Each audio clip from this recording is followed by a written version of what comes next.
ละอูหลอนๆ นะฮะอันนี้บอกไว้ก่อนนะครับแต่ถ้าสมมุติว่าไม่ได้ไปจริงๆผมติดงานบวชด้วยก็คือบวชหลานชายในวันที่18นะครับก็เลยเดี๋ยวต้องขอดูอีกทีนึงเนาะนะฮะ เอาล่ะเดี๋ยวนิดนึง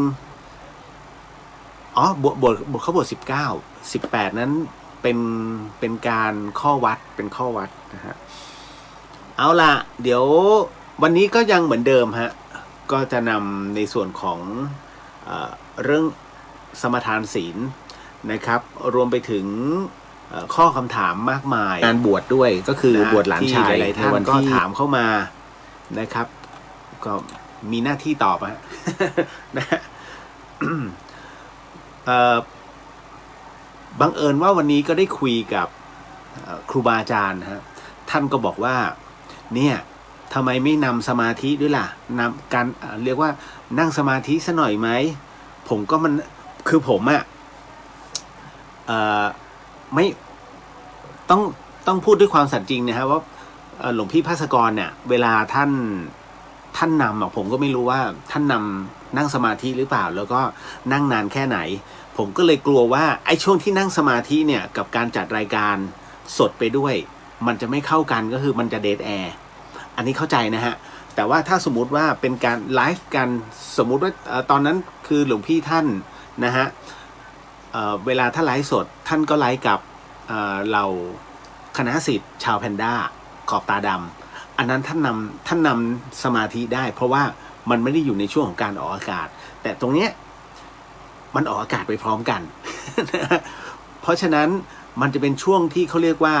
เดทแอร์คือเงียบคือเราเนี่ยที่เข้ามาในส่วนของโซเชียลเนี่ยจะเห็นภาพใช่ไหมฮะแต่คราวนี้ผู้ที่อยู่ทางบ้านเนี่ยคือมันออนแอร์ทางวิทยุด้วยเนาะตรงนั้นนะฮะเขาจะไม่รู้เขาก็นึกว่าเฮ้ยคลื่นนี้มันหายไปไหนวะ คือมันเงียบอะเข้าใจใช่ไหมฮะนั่นแหละฮะก็เลยผมก็เลยเรียนท่านไปว่ามันไม่สะดวกจริงครับพระอาจารย์แต่ถ้าสมมุติว่าอย่างให้สมาทานศีลนะครับหรือว่าให้ในส่วนของโอโหสิกรรมนะฮะก็โอเคแต่ทั้งนี้ทั้งนั้นผมก็อยากจะต้องปรึกษาอันนี้สาธุนิดนึงแล้วกัน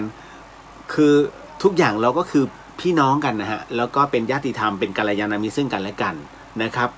ก็เลยอยากจะถามหลายๆท่านว่านอกจากตรงนี้แล้วเนี่ยถ้าไม่ใช่ส่วนสมาธิเราจะ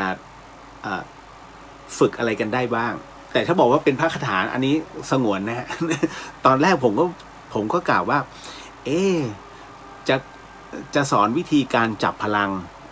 นะฮะการจับพลังพักเครื่องออกอากาศอีกดีไหมนะซึ่งณตรงเนี้ยครูบาอาจารย์ท่านห้ามเอาไว้ผมก็ต้องคือมันปื๊ดขึ้นมาไงคำสั่งก็คือคำสั่งแต่คราวนี้จะปลดคำสั่งได้ก็คือครูบาอาจารย์ที่สั่งห้ามต้องออกคำสั่งว่าอนุญาตให้สอนได้ซึ่งผมต้องเดินทางไปหาท่านเองแล้วท่านไม่ได้อยู่ที่นี่ฮะ ไว้ผมต้องไปกรุงเทพก่อนแล้วก็ต้องไปฉะเชิงเทรา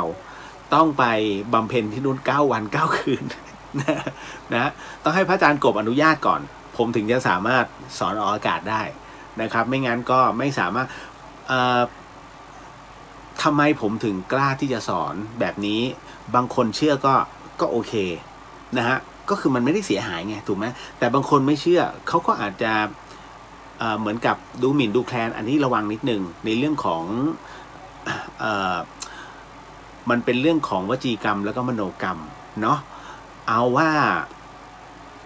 ทั้งหมดทั้งมวลเนี่ยจะสอนได้ต้องให้พระอาจารย์อนุญาตก่อนนะครับแล้วก็มันเป็นการจริงๆแล้วกุศโลบายก็คือมันคือการให้ทำสมาธิแต่มันมีเสียงในการภาวนาให้รับรู้ว่าอ๋อเนี่ยวิธีการในการภาวนาจับได้จับไม่ได้ไม่สำคัญฮะ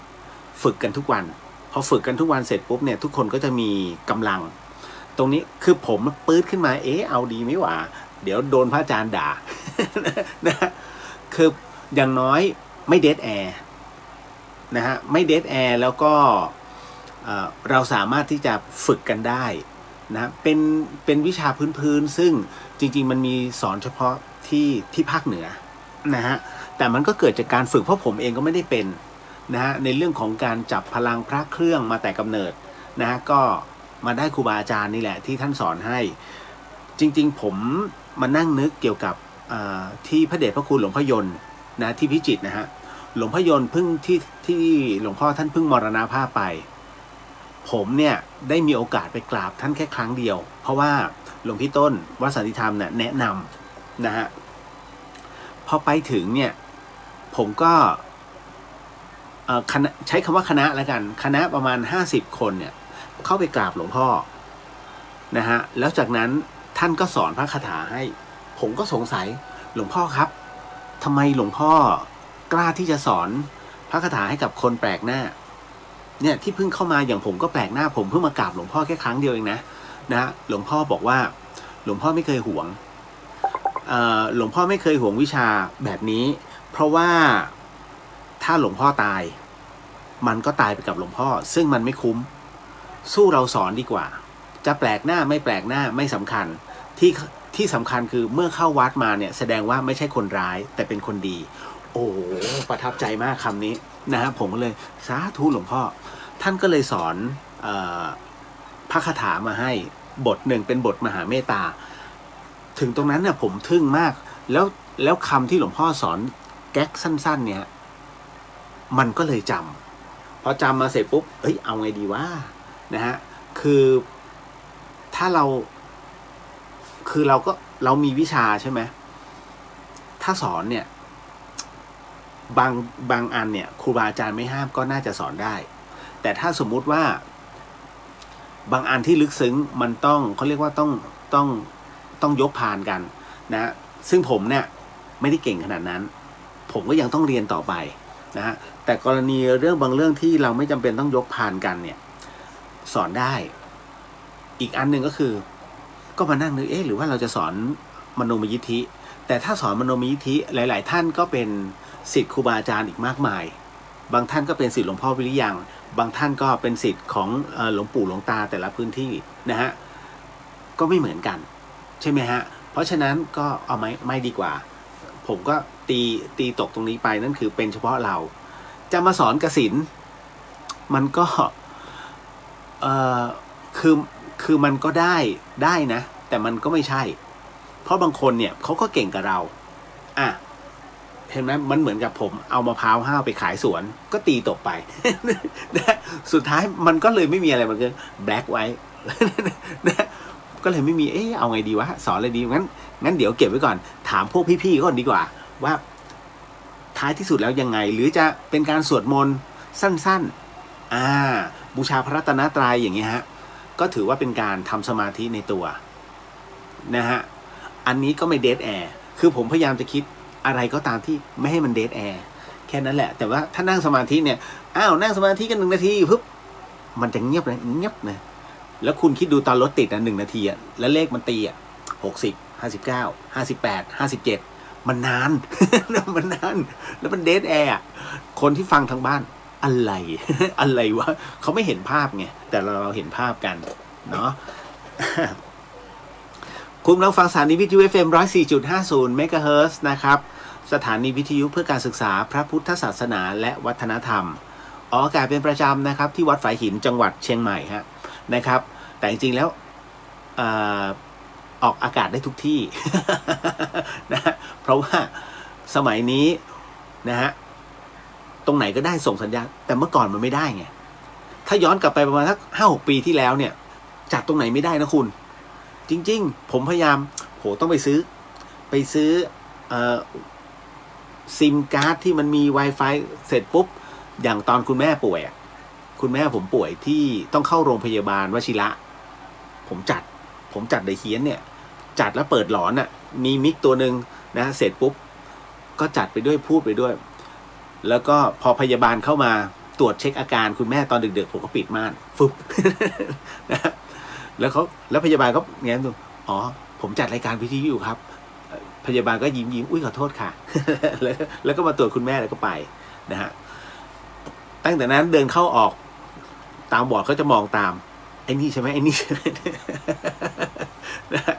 คือเมื่อก่อนมันเป็นงั้นแล้วบางทีสัญญาณหลุดบ้างนะฮะดีบ้างอาจารย์ก็ต้องโทรมาสัญญาณหลุด เอาลิงก์ใหม่โอ้สมัยก่อนนะฮะมันไม่เหมือนตอนนี้ไงตอนนี้ตรงไหนก็ได้ในป่ายังจัดได้เลยขอให้มีสัญญาณเถอะนะฮะนี่ฮะมันดีตรงเนี้ย รายการ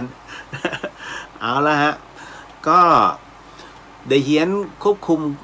โดยการจัดรายการก็โดยตัวพี่เลียวเองนะฮะแล้วก็พี่ป๋องกพลทองพับซึ่งป๋องเขาไม่มายุ่งอยู่แล้วนะฮะยกเว้นว่ามันนึกงึดขึ้นมาก็เข้าเน็ตมาฟังซะหน่อยแล้วมันก็เช็คแล้วมันก็ส่งข้อความมาดี ดีพูดถึงกูบ้าง ก็ผมก็จะบอกก็พูดถึงมึงทุกช่วงต้นรายการ คือเวลาเพื่อนกันไงสนิทกันแล้วผมเป็นอะไรที่กันเองมากแต่จริงถ้าเป็นกบฏจะไม่ให้นะมาพูดคุยจริงไม่ใช่แล้วคือเมื่อก่อนมันล้าหลังไปแล้วความเป็นธรรมชาติมันจะหายไปสวัสดีครับคุณผู้ฟัง มันก็ไม่ใช่อะไรก็ตามหยอกล้อกันได้เดี๋ยวนี้เขาหยอกล้อกันแล้วมันเหมือนกับกันเองมันเหมือนกับเพื่อนคุยนะฮะแต่เดอะเฮียนเป็นรายการธรรมะบันเทิงฮะนะครับเป็นกึ่งเรื่องราวทางพระพุทธศาสนารวมถึงเรื่องราวเรื่องเล่าทั้งหมดทั้งมวลเดี๋ยววันนี้ยังคงมีฮะเรื่องราวของเปรตบังเอิญว่าน้องเขาถามเข้ามานะฮะแล้วผมก็เข้าใจกับการที่น้องๆอยากทราบหรือว่าอยากรู้เรื่องราวเกี่ยวกับเรื่องราวแบบนี้เขาบอกอย่างนี้ว่าคือน้องถามมาในเรื่องของเปรตนะฮะว่าเรามีวิธีส่งวิญญาณเปรตบ้างไหม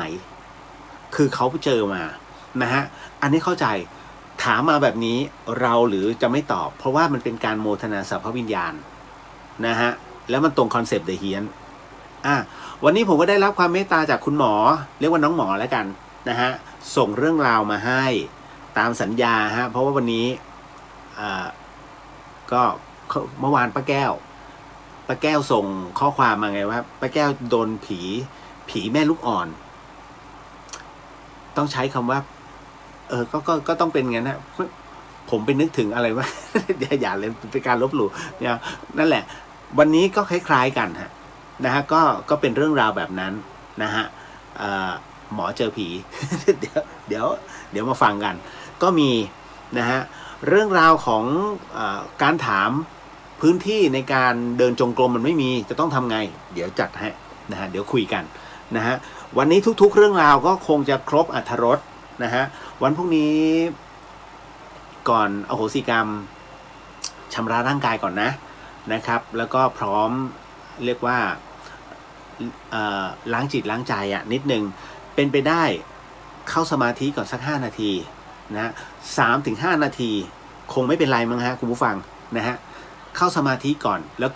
เพราะก่อนเข้ารายการเนี่ยผมเข้าเลยนะเวลาขึ้นรายการพวกผมก็ขึ้นเลยนะฮะเพราะว่าอย่างที่ผมบอกถ้ามานั่งสมาธิกันปุ๊บมันเดดแอร์ ผมก็จะเข้าก่อนทุกๆครั้งบ่ายก่อนเข้ารายการนะฮะก็เพราะฉะนั้นอันนี้บอกเอาไว้ก่อนฮะขั้นตอนในการเตรียมตัวไม่ได้มีอะไรมากมายนะฮะก็ที่เข้าช้าวันนี้เลทไป2 นาทีเพราะว่าหุงข้าวให้ลูกๆใครเดี๋ยวนะผมเชื่อมั่นว่าน้อยคนอาจจะไม่เคยอาจจะเคยหุงแบบผมหุงข้าวด้วยหม้อไฟฟ้าถูกไหมฮะทุกคนก็จะบอกก็ทุกบ้านแหละหุงข้าวด้วยหม้อไฟฟ้าใช่ฮะแต่ผมหุงข้าวด้วยหม้อไฟฟ้าแล้วคราวนี้มันเดือดแล้วมันล้นพอมันล้นแล้วมันก็เลอะนะฮะมันเลอะขอบมันก็เอาไงดีวะก็เลยใช้วิธีใหม่ผมหุงข้าวด้วยเตาแก๊สเคยไหมฮะเอาหม้อข้างในไอ้ที่คุณหุงกับหม้อไฟฟ้าเอามาแล้วก็พอซาวข้าวเสร็จปุ๊บตั้งกับแก๊สเลยปิดฝาปรากฏว่ามันสุกเร็วกว่าหม้อไฟฟ้าฮะผมใช้เวลาประมาณ7 นาทีข้าวสุกเลยนะแล้วหุงแบบนั้นมาตลอดแล้วผมเมื่อกี้ก็ทำการหุงให้เด็กๆเขานะฮะ เพราะว่าผมจะหุงสามถ้วยตวงครึ่งอ่ะสามถ้วยตวงครึ่งเพราะดึกแล้วกลัวเขากินกันมันก็กินกันมันก็แย่งกันนะเคยไหมลองดูฮะแต่ว่าคุณต้องยืนคุมนิดนึงเพราะเวลาน้ำมันเดือดอ่ะมันจะดีดฝาเราต้องเปิดฝาพอเปิดฝาไอตัวที่มันฟูอ่ะมันก็จะหุบลงเสร็จปุ๊บปิดใหม่ยืนตรงเนี้ยแป๊บเดียว7 นาทีฮะสุกเลยสุกแบบโอ้ ลองดูผมเป็นคนแปลกๆเงี้ยฮะแล้วมันใช้ได้เวลาเราอยู่ในป่าเวลาไปแคมป์อะไรเงี้ยตั้งเงี้ยสบายไม่ต้องไปแล้วมีหม้อมันแปลกอย่างหนึ่งเวลาข้าวมันสุกเหมือนที่ท่านหุงหม้อไฟฟ้าเลยแต่มันแค่ปรับว่าเป็นที่แก๊สแค่นั้นเองแต่คำนวณดีๆนะผมเคยหม้อไหม้มาแล้ว นะไม่คือทำเพลินไงจนเฮ้ยกลิ่นเข้ามาในห้องเฮ้ยอะไรวะโอ้วิ่งไปดูดำปีเลยทิ้งทั้งหม้อ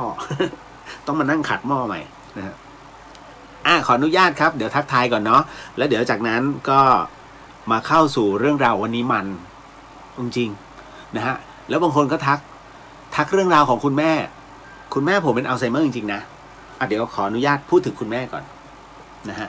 คือคุณแม่ผมเส้นโลหิตแตกในสมองเมื่อประมาณ8 ปีที่แล้วนะฮะ แต่ว่าบังเอิญว่าเขาโชคดีมากแตก2 ครั้งนะครั้งแรกเนี่ยเขาอยู่ๆปุ๊บเขาปากเบี้ยวเลยปากแบบเบี้ยวแล้วน้ำลายไหลไม่รู้ตัวซึ่งตรงนั้นน่ะผมไม่อยู่ผมอยู่ที่เชียงใหม่แล้วพี่สาวผมรีบพาแม่เข้าที่โรงพยาบาลพญาไทนะฮะหมอเอ็กซเรย์ปุ๊บปรากฏว่าหมอบอกว่าเส้นโลหิตแตกก็เลยให้ยาสลายริ่มเลือดแล้วปรากฏว่าให้ทันพอให้ทันเสร็จปุ๊บอาการก็กลับมาเหมือนเดิมคุณต้องไปให้ทันภายใน1 ชั่วโมงครึ่งนะฮะถ้ารู้ว่าถ้าเขามีอาการ1หมดแรง2ปากเบี้ยวคือมันผิดรูปแล้วบังคับไม่ได้คุณรีบส่งโรงพยาบาลเลยฮะแล้วเดี๋ยวหมอจะให้ยาสลายริ่มเลือดนะเพราะนั้นเส้นโลหิตแตกนะครับแล้วคุณแม่ผมโชคดีมากตรงที่ว่าเส้นที่แตกน่ะไม่ใช่เส้นที่สำคัญมันเป็นเส้นแห่งความทรงจำบางส่วนมันเป็นเส้นเลือดฝอยฮะแล้วมันแตกนั่นแหละอีกอันนึงแล้วอีกครั้งหนึ่งเนี่ยเขาก็แตกอีกครั้งหนึ่งอาการคล้ายๆกันเลยครั้งนี้มันก็โชคดีตรงที่ว่าเส้นโลหิตที่แตกเป็นเส้นใหม่แต่ก็ไม่ใช่เส้นที่สำคัญนะฮะมันก็เลยทำให้ความทรงจำของเขาบางส่วนก็หายไปดังนั้นคุณแม่ผมจึงจัดอยู่ในกลุ่มผู้ป่วยอัลไซเมอร์ซึ่งความทรงจำบางส่วนหายไปต้องมานั่งให้เขาคิดนึกบางทีเขานึกไม่ออกนะบางทีผมไปปุ๊บเนี่ยนั่งคุยกันตั้งนานแม่ต้องการนี้นะคำแรกที่ทำให้ผมสะอึกคือมึงเป็นใคร เอ้าก็คุยกันอยู่นี่ลูกนี่แหละ ลูกชายอ๋อลูกเหรอเนี่ยแล้วก็เขาจะเป็นอย่างนั้นจริงๆนะฮะอันเนี้ยก็เลยต้องบอกนิดนึงนะฮะว่าถ้าหากท่านใดนะครับมีผู้สูงอายุสังเกตอาการดีๆมันจะเกิดขึ้นก็ต่อเมื่อความดันเลือดในสมองมันเยอะอย่างเช่นนั่งทำงานอยู่เงี้ยนะฮะนั่งซักผ้าหรือว่านั่งอะไรก็ตามแล้วอยู่ยุบพรวดเลยถ้าตั้งแต่อายุ45 ปีขึ้นไปให้พึงระวังนะครับคุณจะมีอาการหน้ามืดทันทีเพราะว่าเลือดมันไปหล่อเลี้ยงสมองไม่ทันต้องค่อยๆเป็นทีละสเต็ปดังนั้นไอ้ที่เขาส่งไลน์กันว่าค่อยๆพยุงเข่าขึ้นมายกก้นขึ้นมานะฮะแล้วก็ประคองเอวขึ้นมาคุณอย่าคิดว่ามันเป็นเรื่องเล่นๆถ้าเป็นขึ้นมามันค่อนข้างจะลำบากถึงกับเป็นอัมพฤกษ์อัมพาตกันเลยทีเดียวนะฮะอันนี้ก็ฝากเตือนไว้หน่อยนะฮะเพราะว่ายิ่งดึกฮะดึกเนี่ยผู้สูงอายุมักจะปวดฉี่แล้วเขาจะรีบลุกเลยอย่าพึ่งใจเย็นๆถ้ารู้สึกว่าปวดฉี่ปุ๊บให้ท่านลุกขึ้นมานั่งก่อนอย่าพึ่งลุกพรวดนะถ้าลุกพรวดเรียบร้อยเลยถ้าแรงดันความดันเลือดมันเยอะเกินไปเพ้เลยฮะเรียบร้อยเลือดแตกในสมองนะเส้นโลหิตแตกในสมองเพราะคุณพ่อผมเป็นคุณพ่อผมเป็นก่อนซึ่งเสียชีวิตไปแล้วคุณพ่อผมผ่าออกมาเนี่ย คือเขาทิ้งไว้ไงพอผ่าศีรษะออกมา มันเป็นกลีบส้มนะฮะเลือดมันแข็งตัวมันฝังอยู่นั่นน่ะค่อนข้างจะอันตรายนะฮะดังนั้นอันนี้ให้เตือนเอาไว้ก่อนแล้วก็เตือนเรียกว่า ผู้สูงอายุทุกท่านด้วยนะครับวัยเราๆครับผมใช้คำว่าวัยเราๆ ระมัดระวังนิดนึงนะครับพวกส่วนใหญ่ก็พวกพี่ๆโดยเฉพาะผู้ชายแหละผู้ชายจะเป็นเปอร์เซ็นต์ก็เป็นเยอะแต่ว่าผู้หญิงเนี่ยถ้าผู้หญิงเป็นเนี่ยโอกาสปกติเนี่ยสูงกว่าผู้ชายโอกาสเป็นอัมพฤกษ์อัมพาตสูงมากต้องระมัดระวังนะครับอันนี้เลยบอกก่อนแต่บังเอิญว่าคุณแม่คืออย่างนี้คุณแม่ผมเป็นครูและเป็นครูที่ดุมากของวิทยาลัยนาฏศิลป์ท่าช้างวังหน้าเลยถ้าบอกว่าสมัยรุ่นเก่าๆถ้าใครไม่รู้จักอาจารย์ภาวินีเนี่ยไม่ได้จบนะไม่ได้จบนาฏศิลป์อย่างพี่ตั๊กมายุราก็ศิษย์แม่ใครหลายๆคนแล้วกันศิษย์แม่หมดอะแม้กระทั่งนุ่นวรนุชก็ศิษย์แม่อันเนี้ยต้องบอกเลยครับว่าพอเขาเนี่ยเป็นคนที่จริงจังแล้วดุมากแต่พอหลังจากนั้นเนี่ยเมื่อเกษียณออกมาแล้วเกิดเหตุเส้นโลหิตแตกปุ๊บเปลี่ยนขั้วเลยฮะเป็นคนตลกคือเป็นคนแบบขำๆอ่ะแต่บางครั้งประกอบกับเจ้าอารมณ์อันนี้คือหมอบอกว่านี่คือเป็นเอฟเฟกต์ของอาการที่เริ่มเป็นเขาเรียกสมองมันเริ่มเสื่อมนะฮะสมองเริ่มเสื่อมสภาพแล้วก็อาการตลกเป็นอาการตรงข้ามของอาการที่เคยดุดันเพราะฉะนั้นสมัยที่เขาเป็นครูเนี่ยเขาดุมากแต่พอป่วยปุ๊บเป็นคนตลกทันทีสนุกมากนะฮะบางทีผมก็นั่งแล้วขำนะฮะแค่มองหน้าเขาก็ขำแล้วเขาก็ถามขำอะไรอ๋อขำแม่ แค่นั้นเลยฮะ แล้วก็คือมันจะตรงข้ามยิ่งแต่ถ้าสมมุติว่าคนอารมณ์ดีๆถ้าเส้นโลหิตแตกปุ๊บนะฮะอารมณ์จิตข่วงเลยจะเจ้าอารมณ์มันจะตรงข้ามกันกับอุปนิสัยเก่าไม่รู้เป็นอะไรแปลกมากมันเป็นเรื่องอันนี้คุณหมอบอกเป็นปกติตามหลักการของแพทย์นะฮะอันนี้บอกไว้ก่อนบางคนเอ๊ะทำไมเขานิสัยอันนี้คืออาการที่มันต้องตรงกันข้ามก็ต้องพึงอดทนนะครับ ขออนุญาตเนาะสวัสดีจ้าน้องมิ้นสวัสดีครับพี่เลียวนะฮะทักก่อนเลยเพราะมันขึ้นก่อน คุณวิชัยสวัสดีครับพี่เลียวสวัสดีจ้าสวัสดีครับผมนะฮะอันนี้คุณเบนสวัสดีครับคุณเลียวสวัสดีครับนะฮะน้องลิลลี่สวัสดีค่ะพี่เลียวสวัสดีครับผมคุณปฐมพรสวัสดีค่ะกุ๊กกิ๊บสวัสดีนะคะพี่เลียวคุณแม่ฝากสวัสดีด้วยนะคะดูแลสุขภาพนะคะมี2คำถามค่ะคำถามแรกบ้านอยู่ไกลค่ะอยากใส่ข้าวเจ้าที่เคยไปขอข้างบ้านค่ะแต่เขาไม่สะดวกมีวิธีไหนบ้างคะเดี๋ยวนะอยากไปใส่ข้าวเจ้าที่อันนี้ไม่เข้าใจคำถามหมายถึงว่าจะไปไหว้ใช่ไหมตั้งสตวงไหว้เจ้าที่หรือยังไงนะฮะนิดนึงอันนี้พี่เรียนไม่เข้าใจคำถามนิดนึงนะจ๊ะตามมาด้วยคุณบูนสวัสดีค่ะสวัสดีครับพี่เลียวสวัสดีครับผมกุ๊บกิ๊บบอกว่าคำถามที่2หนูบาปไหมคะที่ต้องโกหกเจ้าหนี้แทนเพื่อนหรือแบบว่าเพื่อนหนูบล็อกเบอร์เจ้าหนี้อะค่ะถ้าถามว่าโกหกเพื่อก็รู้อยู่แล้วว่าโกหกนะฮะมันมีคำถามใกล้ๆกันนะฮะมันมีผู้ถามมาเนี่ยคล้ายๆกันเดี๋ยวก็นะตรงเนี้ยคำถามของกุ๊กกิ๊บเนี่ยเหมือนกับพี่เดี๋ยวนะแป๊บหนึ่งมีคำถามหนึ่งพอดีเขาขับรถไถแล้วไอ้ตัวผานเนี่ยรู้จักผานไหมไอ้ที่มันเป็นเหล็กฟันหญ้าที่เป็นซี่อ่ะผานเขาเรียกผานนะฮะผาน5ผาน9เงี้ยฮะเขาก็จะไถที่นาไปคือแล้วคราวนี้ไอ้ผานเนี่ยมันไปฟันงูเหลือมตายคล้ายๆกันคำถามตรงเนี้ยแล้วปรากฏว่ายังคงไถต่อนะฮะเขาให้มันไปเป็นปุ๋ยแต่เขาไม่ได้ตั้งใจนะคำถามคือผิดเปล่าเป็นกรรมเปล่า เนี่ยเดี๋ยวจะตอบให้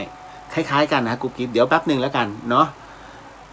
คุณวิชัยสนใจมากๆครับคุณเลียวจับพลังนะฮะก็เดี๋ยวต้องขออนุญาตพระอาจารย์กบก่อนผมเคยสอนไปเมื่อโอ้โหหลายปีแล้วคือทิ้งไปประมาณ 4-5 ปีแล้วเพราะว่าท่านก็ตำหนินิดนึงนะฮะแต่ว่าเดี๋ยวต้องให้ไปขอท่านถึงที่แล้วก็ถ้าท่านอนุญาตก็สอนแต่ถ้าท่านไม่อนุญาตหรือให้สอนเฉพาะวันไหนอะไรยังไงอย่างเงี้ยดีกว่าแต่ถ้าท่านไม่ให้สอนก็อดนะ ไม่ได้ครับท่านอันไหนเป็นคำสั่งครูอาจารย์เงี้ยหรือเป็นคำสั่งหลวงพี่อย่างเงี้ยอย่างของพระอาจารย์ภัสกรเนี่ยท่านจะบอกเลยว่าให้ผมเนี่ยพึงห่าง 1. ผู้ที่นินทาเรา 2. ให้พึงห่างผู้ที่ไร้สัจจะกับเรานะฮะเพราะฉะนั้นท่านบอกว่าแค่2 อย่างเนี่ยขืนตะบี้ตะบันไปนะฮะก็บอกมึงไปไถนาเลย ผมก็เลยต้องเบรกหลายๆอย่างกับตัวเองนั่นนะฮะเพราะฉะนั้นอะไรหลายอย่างที่หลวงพี่ภัสกรท่านสอนเอาไว้เนี่ยบางทีเวลาผมลืมแต่พอมาเจอเหตุการณ์ซึ่งหน้าเนี่ยคำพูดของท่านกระแทกเข้ามาเลยเราก็จะอึกขึ้นมารู้แล้วว่าอันนี้หลวงพี่เคยห้ามไว้นี่หว่าเราก็จะถอยนั่นนะฮะผมจะจำเรื่องจะเป็นคีย์เวิร์ดสำคัญที่ครูบาอาจารย์ท่านสอนเอาไว้นะฮะเพราะฉะนั้นอย่างคำพูดเนี่ยที่เราคุยกันอย่างเงี้ยมันเป็นคำพูดสพเพเหระแต่ถ้าสมมติมันพูดอะไรออกไปที่มันเป็นคีย์อันนั้นคือสิ่งที่เราท่านจำเอาไว้นั่นแหละคือจำเท่าคีย์ไงที่คุณเลี้ยวบอกไว้อย่างนั้นอย่างนี้นะฮะที่พี่เลี้ยวเคยบอกเอาไว้อย่างนั้นอย่างนี้นั่นแหละนั่นคือน้องจำคีย์ไว้แล้วนั่นแหละครับต่อมานะฮะคือผมก็เป็นคนแคร์ทุกคนนะ จริงๆผมเป็นคนที่แคร์ความรู้สึกทุกท่านเลยเพราะว่าบางอย่างเนี่ยมันก็ลำบากเวลาเราจะสอนหรือว่าเราจะทำอะไรเนาะนะฮะคุณพัชพลสวัสดีครับพี่เลียวรายการก่อนนอนมาแล้ว ดูมีความสุขไม่รู้นะฮะฟังแล้วนอนหลับสบายพอกับรายการเดอะช็อคของคุณป๋องแล้วก็โกสต์เรดิโอของแจ็ค นะฮะโอ้โหของเขาค่อนข้างจะคือป๋องกับแจ็คมันอยู่ตัวแล้วไงนะฮะของผมเป็นอะไรที่มันกึ่งพระศาสนานั่นแหละมันต้องใช้หลักอิงไง นะฮะคุณนัทสวัสดีค่ะคุณเรียวสวัสดีครับผมอันนี้น้องมิ้นเราทักกันแล้วเนาะน้องมิ้นเนาะนะฮะกุ๊บกิ๊บเอาอาหารถวายเจ้าที่บ้านค่ะภาษาเหนือเขาเรียกว่าใส่ข้าวเจ้าขอโทษที่ทำให้งงคือบางคำเนี่ยมันก็ทำให้งงอันนี้เข้าใจหรือยังว่าทำไมพี่เลียวถึงต้องให้หลายๆท่านเขียนมาแล้วเราพูดออกไปเพราะบางคำมันแปลไม่ออกเคยให้โฟนอินแล้วนะฮะเราก็แปลว่าอะไรคะคำนี้ฮะ มันเสียอรรถรสไงนะฮะไม่ใช่ผมนะที่เป็นอย่างนี้คนเดียวน้องผมไอ้เจ้าโก้พิ้วณราชบุรีที่เป็นลูกมือป๋องไอ้โก้ลองมั่งโก้ลองที่เชียงรายเปิดมั่ง แล้วโก้มันก็ไลน์มาพี่เลี้ยวว่าไงโก้ผมเข้าใจพี่แล้วเข้าใจเรื่องอะไรวะทำไมพี่ถึงไม่เปิดโฟนอิน ทำไมอย่าบอกนะมึงโดนแล้วบอกครับ เชียงรายคือเป็นชนเผ่าทั้งนั้นเลยไงนะฮะแล้วแค่โทรมาเล่าก่อนออกอากาศนะไอ้โก้งงแล้วงงอีกภาษาไงบอกนั่นแหละ มึงเข้าใจยังเข้าใจพี่ยัง บอกผมเข้าใจแล้ว นั่นแหละก็เลยเปิดเทปเก่าๆของป๋อง นะพี่สุสวัสดีน้องเลียวแล้วก็ทุกท่านสวัสดีฮะคุณกุญชยาสวัสดีค่ะสวัสดีครับผมนะฮะไล่เป็นชุดๆไปเนาะนะคุณนัทให้ห่างคนนินทากับโกหกเราจะต้องทำงานในป่าแล้วมั้งคะ คืออย่างนี้ห่างคนนินทาหมายถึงว่าเมื่อเรารู้ว่าคนเนี้ยนินทาเราไม่ใช่ว่าเราห่างแบบเฮ้ยมันต้องไปแค่ แค่เรารับรู้พูดคุยรู้แต่อย่าลึกซึ้งคืออย่าปล่อยทุกเรื่องให้เขารู้เพราะยิ่งรู้เรายิ่งโดนนินทานะฮะเพราะฉะนั้นเอาแค่ผิวเผินเหมือนกับเรารู้จักกันแค่ผิวเผินเพราะว่ามันคงไม่มีใครมั้งโรคจิตนินทาคนผิวเผินยกเว้นคนนั้นบ้าบอ ถูกไหมฮะกับอีกอันหนึ่งก็คือคนที่ชอบคดโกงคือเรารู้อยู่แล้วว่าเขาโกงนะฮะถ้าสมมุติว่าเขาให้เราทำงานเราต้องชัดเจนนะฮะหมายถึงว่าเขาไม่เคยจ่ายใครเลยแต่ถ้าต้องให้เราทำงานผมขอ 50% ก่อนนะฮะเอางี้ผมขอ 30% ก่อนพี่เดี๋ยวพอสคริปต์จบผมขอ 20% นะฮะแล้วเสร็จปุ๊บเมื่อถึงห้องขอพี่จ่ายผมอีก 30% จ่ายเป็นล็อตๆอย่ารับเต็มอย่าให้เขาจ่ายหมดถ้าจ่ายหมดเป็นเงินก้อนเขาไม่มีหรอกบางคนไม่มีไงแต่ทำเหมือนมีเหมือนขับรถเบนซ์อะจริงๆผมเจอหลายคนแล้วพี่ยืมก่อน เนี่ยผมพอดีเหลืออยู่400มึงขับรถเบนซ์นี่นะอ๋อพ่อไม่ให้ คือผมก็เจอบ่อยอ่ะแต่ไอ้ประเภทเนี้ยก็ไม่เป็นไร ออกให้น้องมัน เนี่ยแหละฮะคือมันต้องมีลิมิตของมันไงนะฮะ คุณพันลบสวัสดีครับคุณเรียววันนี้มีน้องมาปรึกษาเรื่องคุณใสเรื่องโดนของนะฮะผมได้แนะนำให้น้องท่านนั้นเนี่ยตั้งสัจจะรักษาศีล 5ตามแนวพระอาจารย์หวังว่าศีลจะปกป้องเขาได้ถ้าจำไม่ผิดแม้แต่พระอาจารย์ภัสกรเองก็ยังเคยต้องคุณใสอ๋อขวดอยู่ข้างนอก ถ้าโผล่ไปแป๊บหนึ่งไปหยิบเอาขวดที่หลวงพี่โดนตะปูเดี๋ยวแบ็คดรอปจะว่าง นะฮะต่อมา ขอนี้บ้างนิดหนึ่งนะฮะฮึบโอ้โหเยอะเอาละฮะวันนี้สวัสดีครับคุณเลียสวัสดีครับป้าแก้วเมื่อวานป้าแก้วส่งข้อความมาผมก็เลยเดี๋ยวจัดให้อย่างที่ป้าแก้วต้องการฮะเรื่องผีแม่ลูกอ่อน คุณย่าสโหนสวัสดีค่ะคุณเลียราตรีสวัสดิ์นะคะสวัสดีฮะคุณย่านะฮะคุณย่าเพนเก่งมากเรื่องโยคะวันนี้ส่งภาพลูกศิษย์กลับฮังการีมาน่ารักมากนะ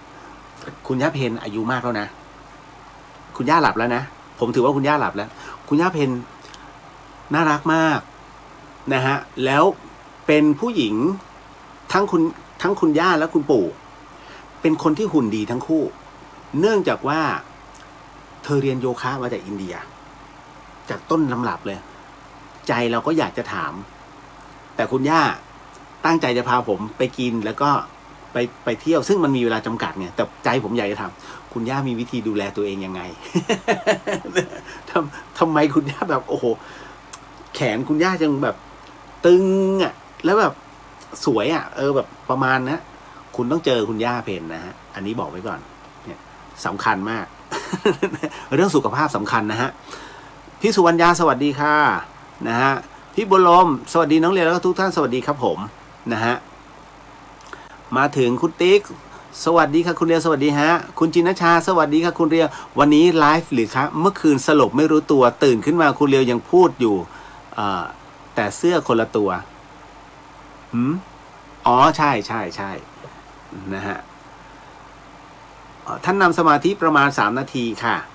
อ๋อนั่นไงผมบอกแล้วแค่1 นาทีก็เดทแอร์ 3 นาทีเนี่ยเขาบิดขึ้นหนีหมดแล้ว นะฮะน้องมิชัยสวัสดีครับพี่เลียวสวัสดีครับน้องชายแล้วก็พี่วรันทรสวัสดีครับคุณเลียวสวัสดีครับผมนะฮะคุณกฤษณาสวัสดีครับคุณเลียวสวัสดีครับผมคุณจินนะคะคุณเลียวก็นำสมาธิ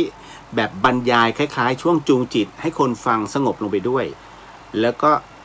แล้วทิ้งเงียบสัก1 ถึง 2 นาทีให้นั่งเองก็ได้ค่ะไม่ถึงกับเดทแอร์1 นาทีก็เดทแอร์แล้วฮะ ไม่แค่30 วิก็ถือว่าเดทแล้วฮะจริงๆมันไม่ควรสักวินาทีด้วยซ้ำนะฮะ พี่ประพังกรสวัสดีครับ นะฮะอีกท่านหนึ่งนะที่รอรับผมที่หัดใหญ่นะครับพี่ประพังกรนะฮะ คุณจินชาพระอาจารย์ท่านนำสวดโพชฌงค์ค่ะเพราะว่าเป็นช่วงโควิดประกอบน่าสนใจฮะอันนี้ขอบพระคุณมากประกอบกับมีคนขอพระอาจารย์ช่วยแผ่เมตตาคนนั้นคนนี้ที่ป่วยแล้วก็ที่จากไปโมทนาสาธุฮะดีฮะดีฮะก็ฝึกหัดให้คนสมัยนี้อยู่ในความเงียบแล้วก็ฝึกความอดทนก็ดีออกนะ เดี๋ยวนี้ยุคดิจิทัลทำให้คนไม่อดทนรอใช่ครับนี่ฮะอันนี้เดี๋ยวไว้เป็นข้อจริงๆเนี่ยผมเคยคุยกับหลวงพี่แต่ท่านไม่อนุมัติผมเคยคุยว่าผมอยากจะทำสัมมนาเป็นคอร์สสัมมนา1 วันนะฮะก็คือสัมมนาในเรื่องของการเตรียมตัวตายดูน่ากลัวนะทำไมต้องทำอย่างนั้น เพราะว่าอันเนี้ยหลายๆคือพอเราเห็นที่โรงพยาบาลเนี่ยเห็นคนเจ็บนะฮะแล้วก็เห็นคนที่ไม่อยากตายนะฮะมันจึงทำให้มีความรู้สึกว่ามันน่าจะมีคอร์สสั้นๆที่เอาไว้เขาเรียกว่าปรุงใจให้คนป่วยนั้นได้มีกำลังใจแม้รู้ว่าวันนั้นใกล้มาถึงนะฮะมันก็คือมันเป็นอะไรที่มันก็เป็นอีกเรื่องหนึ่งที่ดีนะซึ่งจริงๆตรงนี้รู้สึกพระอาจารย์ไพศาลใช่ไหมพระอาจารย์ไพศาลวิสาโรท่านทำอยู่นะฮะแต่ผมก็คงจะไม่ใช่รูปแบบของท่านไงบังเอิญว่าเอารูปแบบที่เราเคยตายนะฮะเอามาชี้แล้วก็ให้เห็นความเป็นจริงว่าถามว่ามันน่ากลัวไหมเราต้องเตรียมตัวยังไงอะไรอย่างนี้เป็นต้นนั่นนะฮะคิดเอาไว้แล้วหลวงพี่ไม่อนุมัติ ก็ตกไปนานแล้วหลายปีแล้วนะครับคุณณัฐศิษย์สวัสดีครับพี่เรียวสวัสดีครับผมนะคุณสมพงศ์บอกว่าดีครับพี่เรียวรายงานตัวครับนะฮะเอาล่ะแล้วก็ตามมาด้วยคุณจินนะคะสมาธินับ1 ถึง 50ไหมคะคุณเรียวนับแล้วคนฟังกำหนดลมหายใจตามอันนี้ไม่เดทแอร์แน่อัดยายซื้อขนมยายได้ได้หลายแนวแล้วนะฮะป้าแก้วไม่ได้เจอค่ะแม่ของป้าแก้วเป็นคนเห็นชัดๆค่ะนะฮะ ผมเข้าใจผิดนะคุณปริญญาสวัสดีครับพี่เจ้าสวัสดีครับผมนะคุณกนิกาสวัสดีค่ะสวัสดีฮะนะครับคุณประจักษ์สวัสดีครับครูพี่เรียวพูดเรื่องข้าวแล้วหิวเลยครับพี่ นะฮะคุณคณิษฐาว่าจริงค่ะหุงเตาแก๊สประจำเร็วดีค่ะผมเจอแล้วผมเจอผู้ที่หุงเหมือนผมแล้ว นะฮะจริงๆเร็วมากฮะเร็วจริงแล้วก็แต่เราต้องสังเกตมันนะอย่าละสายตาตอนที่เราสังเกตมันคือสมาธิจริงๆมันง่ายมากนะฮะตอนแรกผมนึกจะหุงไงวะก็หุงคือปกติเวลาเราหุงข้าวคือสมัยก่อนเวลาหุงข้าวซาวน้ำไม่ได้มีเตาไฟฟ้าไม่ได้มีหม้อหุงข้าวไฟฟ้าใช่ไหมฮะเราก็จะเป็นใช้หม้อขัดแตกนะพอน้ำพอมันเดือดเสร็จปุ๊บเราก็เทน้ำข้าวถูกไหมไอ้น้ำข้าวเนี่ยวิตามินผมนี่เอามาใส่หยอดน้ำปลาแล้วก็ซดเลยน้ำข้าวสมัยก่อนนะฮะเสร็จปุ๊บเราก็จัดการเขาเรียกดงข้าวถูกไหมฮะตะแคงให้มันข้าวมันแห้งถึงจะกินได้อันนั้นคือผมก็หุงเป็นหมดแต่พอมาเจอวิธีเนี้ยเอาไอ้แค่ไส้ในมันคุณลองดิที่เป็นไส้ในหม้อหุงข้าวเป็นอลูมิเนียมนะซาวข้าวเสร็จเผาแก๊สแป๊บเดียวนุ่มหอมอร่อย จริงนะฮะผมทำงี้หลายรอบแล้วนะฮะอันนี้พูดถึงวิธีลัดๆนะฮะถ้าสมมุติว่าเตาแก๊สบ้านใครอะไรนะหม้อหุงข้าวไฟฟ้าท่านใดเสียลองเลยวิธีนี้บอกแต่ว่าวิธีการใช้น้ำซาวเนี่ยก็ต้องกะเอาตามเหตุปัจจัยที่ตัวเองเคยหุงนะนั่นฮะทำดีสวัสดีพี่เรียวสวัสดีครับผมนะฮะคุณสายไหมสวัสดีใช่ไหมอ่านว่าสายไหมเนาะคุณใหญ่สวัสดีครับพี่เรียวสวัสดีครับผมนะฮะตามมาด้วยขจรศิลป์สวัสดีครับพี่เรียวสวัสดีฮะนะคุณสจีสวัสดีครับคุณเรียวสวัสดีครับผมนะฮะเอาละทักทายกันไปแล้ว มาเข้าสู่เรื่องราวของเราบ้างดีกว่านะเพราะว่าเดี๋ยวจะไปเข้าในส่วนของทั้งหมดที่กล่าวมาไม่ว่าจะเป็นเรื่องคุณหมอเจอผี เรื่องที่น้องเขาอยากจะปลดปล่อยจะใช้คำว่าปลดปล่อยก็คงจะไม่ได้นะเกี่ยวกับเรื่องเปรตนะฮะเพราะว่า คือเปรตเนี่ยมันต้องแยกเป็นชนิดอีกมี4ชนิดมี4ชนิดบ้าง12ชนิดบ้าง21ชนิดบ้างนะฮะซึ่งมันก็เป็นแต่ว่ามันเป็นเขาเรียก4พวกใหญ่แล้วกันแต่แล้วก็แยกออกมาเป็นอีก12ชนิดแล้วก็เป็นอีก21ชนิดอะไรประมาณนี้นะฮะก็เดี๋ยวมาอธิบายทั้งหมดทั้งมวลกันนะครับและรวมถึงเรื่องของที่กุ๊บกิ๊บสงสัยด้วยก็มาตอบกัน นะฮะเอามาเข้าสู่ในช่วงของสมทานศีลก่อนนะฮะคุณผู้ฟังแล้วเดี๋ยวเราค่อยมาพูดคุยกันเรื่องตรงนี้ท่านใดที่ไม่สามารถจะขยับแขนได้หรือว่าแม้แต่การเอ่ยออกมาเป็นคำพูดยังไม่สามารถกระทำได้นั้นให้กำหนดจิตตามฮะให้กำหนดจิตในการพนมมือนะฮะมือเราไม่สามารถพนมได้จิตเรากำลังพนมอยู่นะฮะปากเราไม่สามารถสมทานศีลได้จิตเราสมทานอยู่นะฮะเพราะฉะนั้นก็ขอให้กำหนดตามส่วนท่านใดที่สามารถทำได้ก็เราพร้อมๆกันก็ได้หรือว่ากำหนดจิตตามก็ได้ผมจะว่าเป็นประโยคเว้นวรรคไว้เพื่อให้ท่านได้สามารถกำหนดตามได้นะครับสาธุสาธุสาธุเริ่มเลยนะฮะพุทโธธัมโมสังโฆศีลข้อ1ไม่ฆ่าสัตว์ศีลข้อ2ไม่ลักทรัพย์ศีลข้อ3ไม่ประพฤติผิดในกามศีลข้อ4ไม่พูดเท็จศีลข้อ5ไม่ดื่มสุราและของมึนเมาบัดนี้ข้าพเจ้าตั้งใจรักษาศีลแล้วบัดนี้ข้าพเจ้าคือผู้มีศีลข้าพเจ้าผู้มีศีลละอายต่อการทำความชั่วกลัวต่อผลของบาปกรรมข้าพเจ้าผู้มีศีลมีหิริโอตปะมีกายเป็นมนุษย์มีใจเป็นเทวดาเป็นมนุษย์เทโวเข้าถึงความเป็นสหายกับเหล่าเทวดาทั้งหลายณบัดนี้ข้าพเจ้าทั้งหลายขออดโทษลดกรรมที่ข้าพเจ้าประมาทพลาดพลั้งในช่วงวันนี้ลงในฉับพลันและขอให้กรรมดีที่ข้าพเจ้าหรือเหล่ากัลยาณมิตรได้ทำไว้นั้นขอจงมาแทรกส่งผลบุญนี้ให้ข้าพเจ้าได้มีความสุขและประสบผลสำเร็จตลอดไปเทินสาธุสาธุสาธุนะฮะเอาละครับก็เป็นช่วงที่ศีลครอบทุกท่านแล้วนะฮะอย่างที่บอกเอาไว้นะครับที่คุณพลบบอกเอาไว้นะฮะว่า ในเรื่องของศีลนั้นเนี่ยนะฮะความศักดิ์สิทธิ์ความมีศรัทธานะฮะมันจะเป็นตัวหนึ่งซึ่งทำให้ผู้ที่โดนของหรือว่าคุณใส่เนี่ยนะฮะไม่สามารถทำอะไรได้แม้ว่ายังมีอยู่ในร่างกายเนี่ยนะฮะ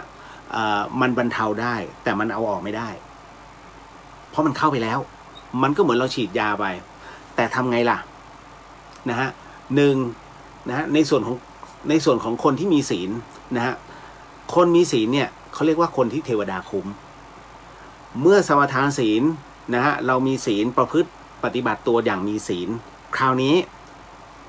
แม้ว่าของที่อยู่จากข้างในเนี่ยนะฮะมันยังมีอยู่พอเราเป็นผู้ที่แม่นในเรื่องข้อศีลเคร่งครัดในเรื่องข้อศีลในการปฏิบัตินะฮะหลังจากนั้นนั่งทำน้ำมนต์เองเลยน้ำมนต์นั้นนอกจากจะเป็นบทเจริญพุทธมนต์แล้วจริงๆแล้ว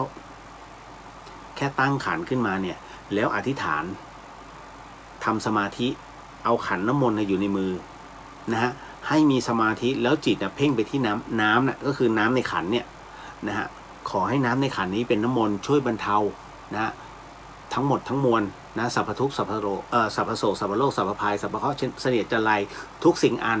ที่อยู่ในร่างกายของเราให้อันตรธานหายไปเสร็จปุ๊บเนี่ยนั่งสมาธิสักแป๊บหนึ่งจากนั้นเนี่ย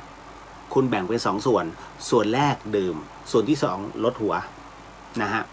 แล้วของทั้งหลายทั้งปวงเนี่ยมันจะค่อยๆหลุดไม่ใช่หลุดทั้งหมดนะมันจะค่อยๆหลุดตราบใดก็ตามที่เรายังคงมีศีลของใหม่ไม่เติมได้ไม่สามารถจะมาเติมได้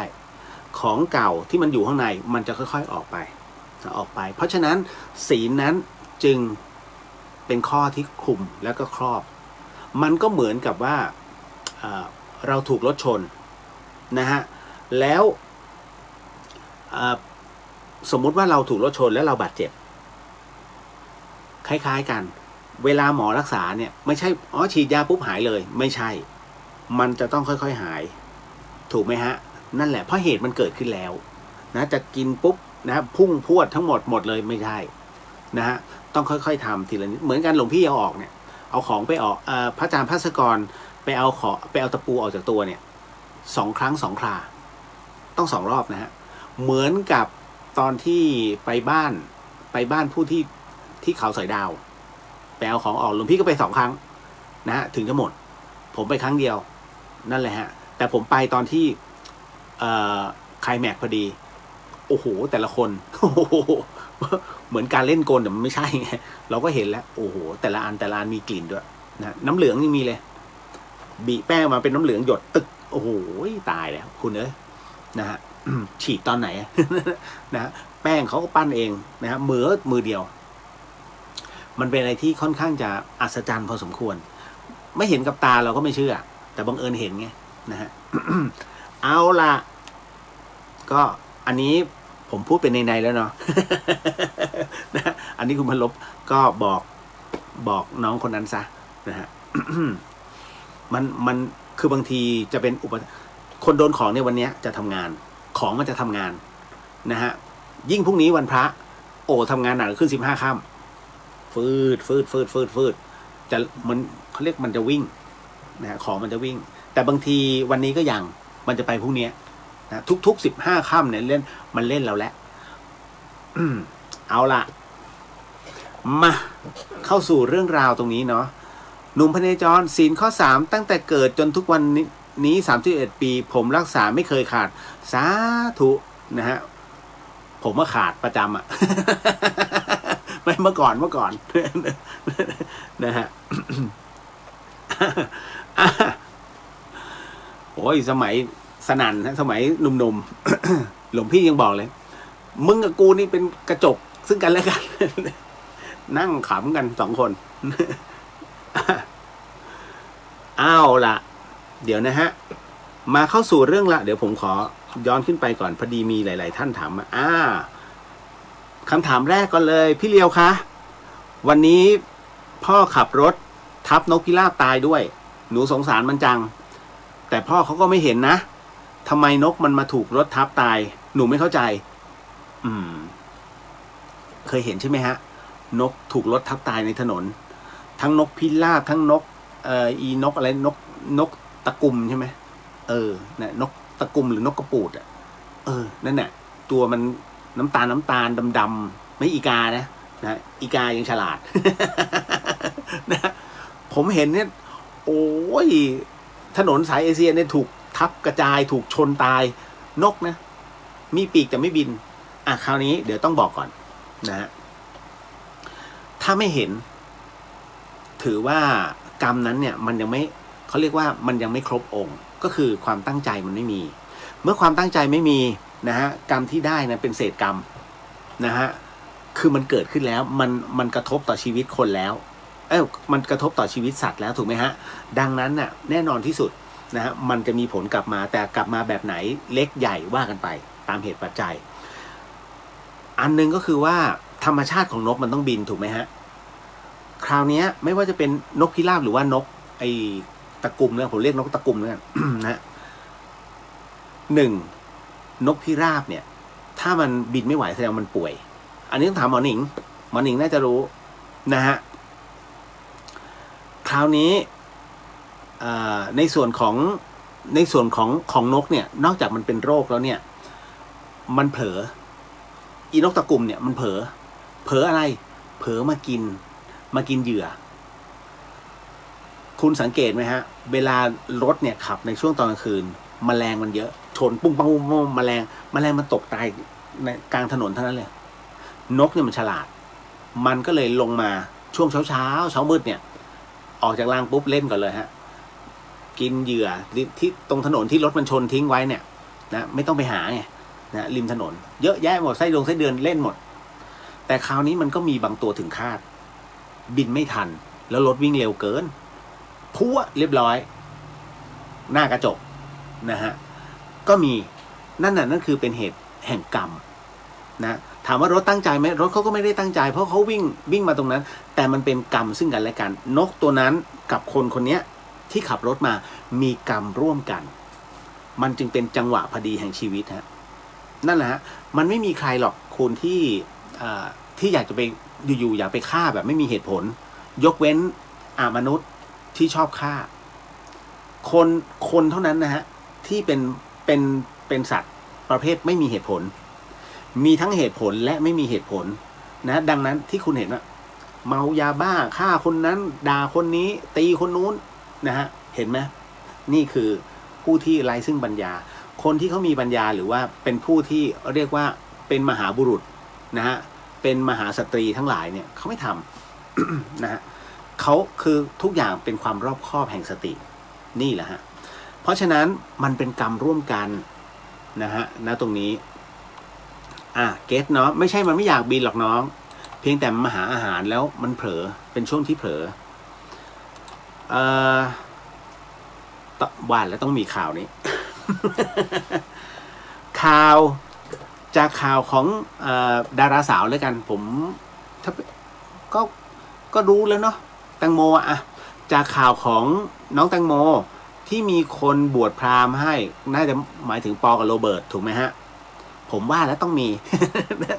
ต้องมีมาถามนะฮะให้นั้นเขาเป็นคริสต์บวชได้ด้วยหรือคะแถมฉันข้าวมื้อเดียวผมพูดอย่างนี้นะครับอะไรที่เป็นการคิดดีทำดีไม่มีปัญหาอันนี้ผมพูดก่อนนะเมื่อคิดดีทำดีไม่มีปัญหาคราวนี้เราก็จะมาแยกเขาเรียกจำแนกบ้างคราวนี้จำแนกก่อนในเรื่องของเขาถือคริสต์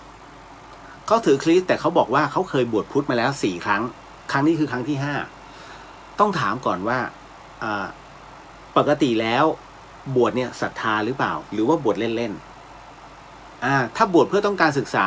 พระพุทธศาสนานั้นมิได้จำกัดศาสนาไหนนะฮะว่าเฮ้ยมึงต้องไปออกก่อนแล้วมาเข้าพุทธไม่ใช่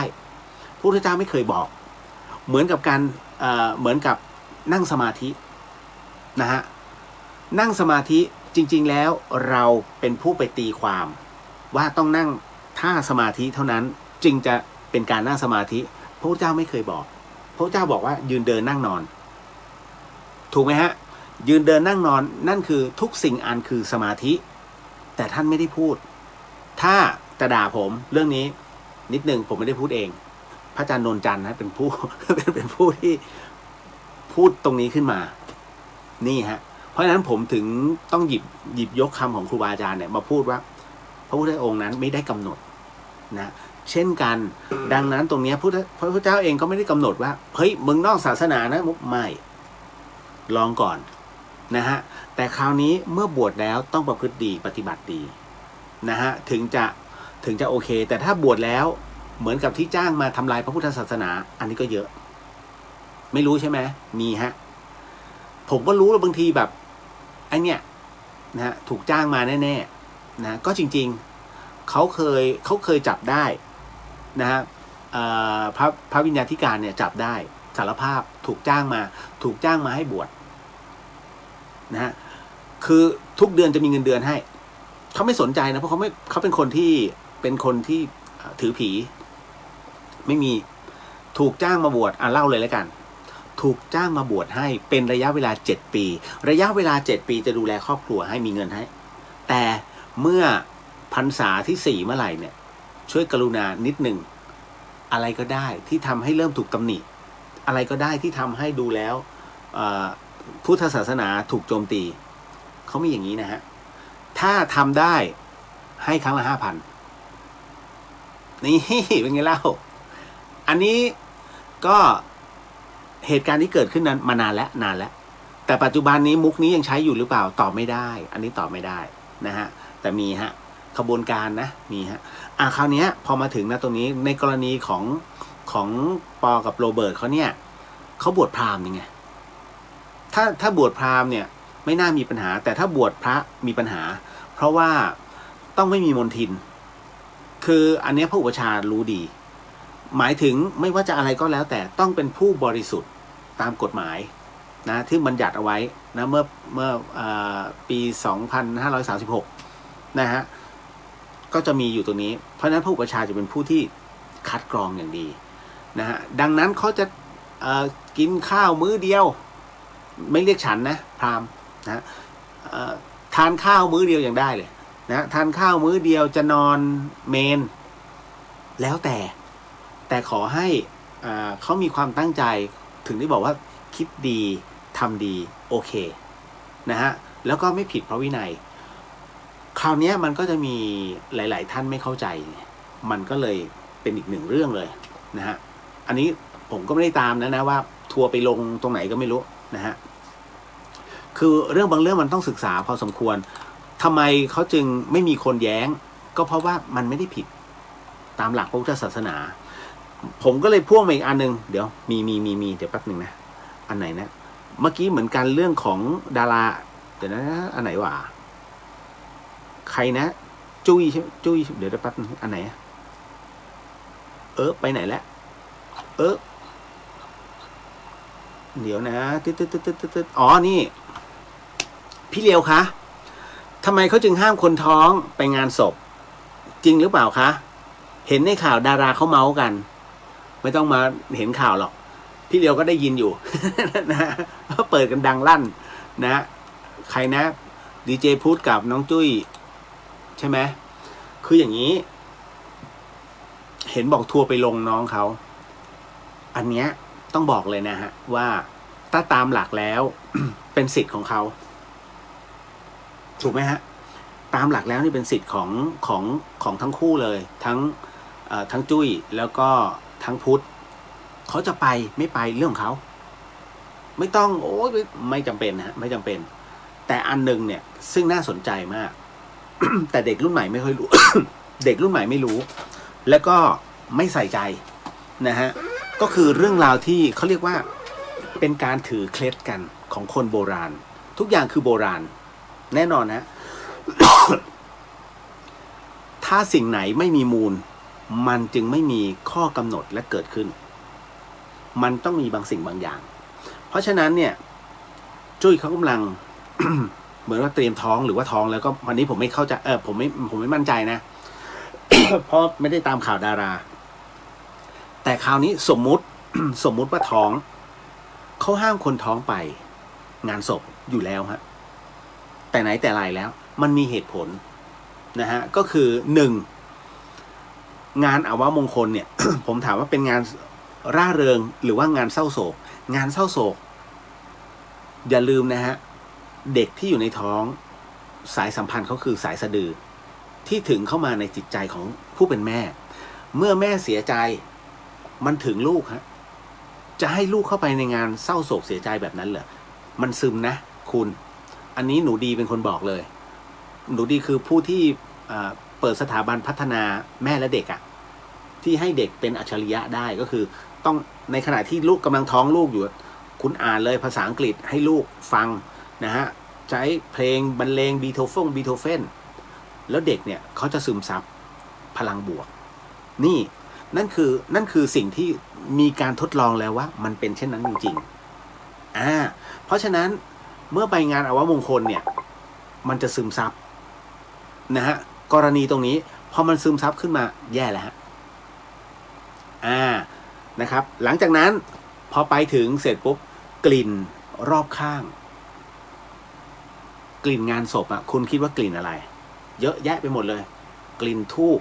กลิ่นเทียนกลิ่นฟอร์มาลีนกลิ่นนี่นู่นนั่นเยอะไปหมดนะฮะเสียงของคนร้องไห้ร้องไห้รำพันทุกอย่าง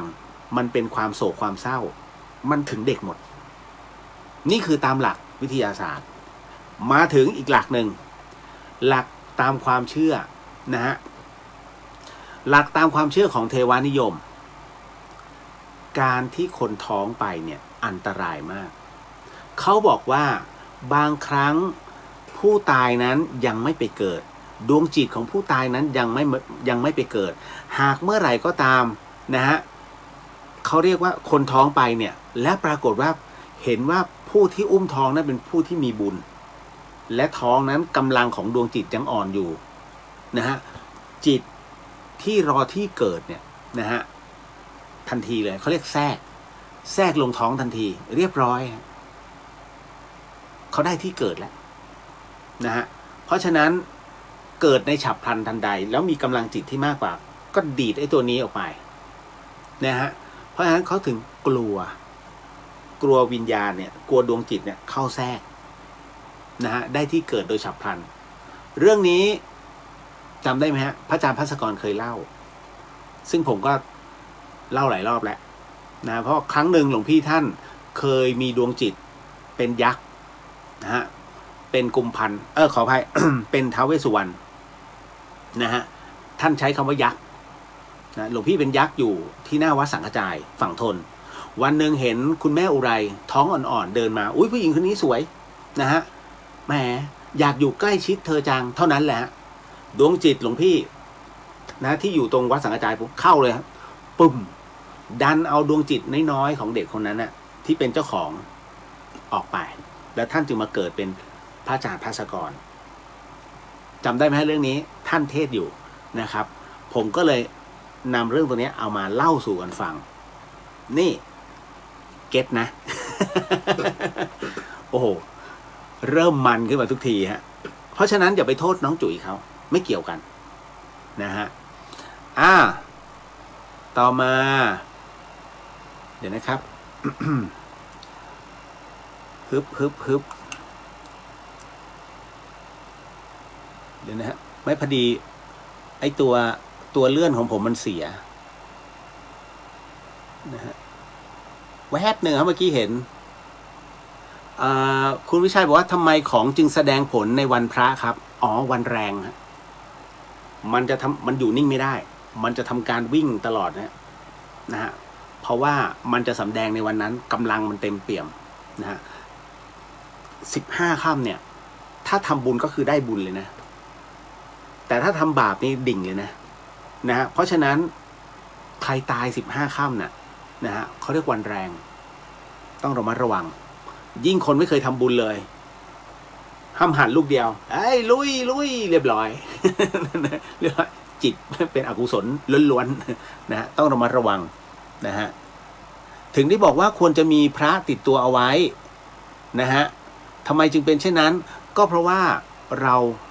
มีพระเอาไว้เนี่ยเป็นเครื่องกำหนดใจทุกครั้งจะพลาดเนี่ยคุณอย่ามาบอกเลยว่าโอ้พระอยู่ที่ใจวันหนึ่งนึกถึงพระตอนไหนบ้างนะฮะเพราะฉะนั้นพระอยู่ที่ใจคุณไม่ใช่พระอรหันต์นะคุณไม่ใช่ผู้ที่มีการปฏิบัติทุกวินาทีบำเพ็ญเสมอในเรื่องพระธรรมคำสั่งสอนและข้อศีลจนใจของท่านเนี่ยเป็นพระอย่างนี้ไม่เถียงและพระท่านเองท่านก็เป็นพระอยู่แล้วยังไงก็ตามผู้ที่เป็นพระอันนั้นหากเกิดความผิดพลาดท่านคือพระเพราะฉะนั้นเนี่ยท่านมีตัวท่านเป็นเกราะคุ้มแต่เราผู้ซึ่งเป็นคฤหัสถ์ผู้ครองเรือนไม่ได้เป็นแบบท่านวันเจออะไรก็ไม่รู้ดังนั้นน่ะจึงมีคงไม่แปลกมั้งมีพระเครื่องเล็กน้อยสักองค์หนึ่งเป็นพุทธบูชาไว้เครื่องเป็นเครื่องกำหนดใจนะมาชนเหล้ากันฮึดอย่างน้อยจะได้มีข้อเตือนอุ๊ยตายแล้วเราคล้องพระอยู่เว้ยจะยกแก้วเหล้าข้ามหัวพระเดี๋ยวก็บาปเพราะฉะนั้นอย่างน้อยเนี่ยสกิดนั่นแหละนั่นคือถึงได้บอกว่ามีพระเอาไว้เถอะ อย่างน้อยเนี่ยมันเป็นเครื่องเตือนสติเป็นเครื่องหมายฮะนั่นแหละครับน้องหนิงบอกว่าถ้าอย่างนั้นผู้ที่แย่งเกิดต้องไปชดใช้เจ้าของที่แท้จริงไหมคะจะเหลือเหรอฮะ นะยกเว้นว่าดีกว่าเขานะครับต่อมาตอนท้องพี่ไม่เคยไปงานศพเลยเหมือนกันค่ะอ๋อนะฮะพี่สุบอกนะครับแล้วก็ต่อมาฮะ เอ่ออ่ะหนูอยากเดินจงกรมแต่พื้นที่อ่ะมันไม่เหมาะอะค่ะพี่เลียวเพราะมันเป็นหอพักหญิงหนูต้องทำยังไงดีคะ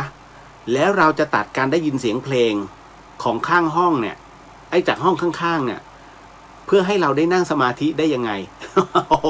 โอ้ปัญหาแล้วโรคแตกมากวัยรุ่น นะฮะเคยไหมฮะเป็นอพาร์ตเมนต์แล้วอยากจะนั่งสมาธิอ่ะไอ้นั่นก็ฟังแต่เพลงไอ้นี่ก็ดูทีวีงุ่มง่ำงุ่มง่ำงุ่มง่ำแต่เดี๋ยวก่อนตัดทั้งหมดทั้งมวลก่อนใช้คำว่าพื้นที่ก่อนนะฮะน้องครับพื้นที่ในการเดินจงกรมอ่ะนะฮะจริงๆแล้วไม่ควรจะเกิน25 ก้าวหรือ29นะฮะแต่คราวนี้ในเมื่อพื้นที่มันไม่เอื้ออำนวยนะฮะเอา59น่าจะพอจะมีนะพื้นที่ทำแค่59นะฮะแล้วก็ซ้ายย่างหนอขวาย่างหนอค่อยๆบริกรรมไปนะฮะยก9วางนะฮะกำหนดจิตตามแค่นั้นนะฮะนั่นแหละพอถึงค่อยๆช้าๆนะฮะถ้าเดินไวปุ๊บคือบางทีเขาเรียกว่าตามสันดานวาสนาตามสันดานวาสนาของคนที่เดินจงกรมคุณจะเคยเห็นแต่ผู้ที่ค่อยๆเดินค่อยๆย่างถูกไหมฮะที่เราฝึกกันค่อยๆย่างมันจะมีอีกประเภทหนึ่งเขาเรียกว่าเดินตามเหตุแห่งจังหวะของเราเองถ้าฝืนเดินตามสะดวกแต่กำหนดให้ทันพุทโธพุทโธพระอาจารย์มหาอำนวยนะฮะที่ท่านเห็นผมไลฟ์สดน่ะ2 รูปพระอาจารย์มหาอำนวยมหาปุญโญนะฮะซึ่งท่านเป็นศิษย์ร่วมอาจารย์แม่ชีเพียงเดือนกับหลวงพี่ภัสกรนะฮะพระอาจารย์อำนวยนั้นถือว่าเป็นพระที่เคร่งในการปฏิบัตินะฮะท่านไม่เคยขาดในการเดินจงกรมจะดึกแค่ไหนตี 2 ตี 3ถ้าวันนี้ยังไม่ทันได้เดินจงกรมท่านจะออกมาเดินจงกรมนะฮะทุกวันไม่มีขาดฮะแม้กระทั่งวันที่ท่านถูกฟ้าผ่าก็ไม่ขาด ไม่ได้ผ่าโดนท่านนะเพียงแต่วัดฝายหินเนี่ยชื่อก็บอกว่าฝายหินมันมีข้างล่างมีแต่หินแต่ฟ้ามันผ่าเนี่ยบนภูเขาแล้วมันวิ่งลงมาตามแผ่นดินน่ะแต่คราวนี้ไฟฟ้ามันผ่านหินไม่ได้เพราะหินเป็นฉนวนมันจึงผ่านตามช่องดินซึ่งเป็นช่องแยกๆแล้วอนุมานว่าไอ้ช่องดินนะมันมาถึงตรงรั้วที่เป็นเหล็กกั้นนะตรงกุฏิท่านแล้วบังเอิญท่านยืนจับพอดีพระอาจารย์บอกว่าเหมือนถูกถีบ กระเด็นฟ้ามันผ่ากระแสไฟมันวิ่งมานั่นนะฮะท่านไม่เคยขาดนะแม้ท่านอาพาธท่านก็ยังเดินต่อเนี่ยฮะพระอาจารย์มหาอำนวยนะครับเพราะฉะนั้นในส่วนตรงนี้นี่เองเนี่ยถึงได้บอกว่าพื้นที่แทบจะไม่ต้องจำกัดและพระอาจารย์อำนวยเดินเร็วจุบแต่สติต้องตามนะตามให้ทันสติตามรู้ดังนั้นจะเดินจงกรมเนี่ยช้าเร็วแล้วแต่คนแต่ถ้าพื้นที่ไม่อำนวยพี่เรียวแนะนำให้เดินช้าๆต่อมาเป็นเรื่องราวของ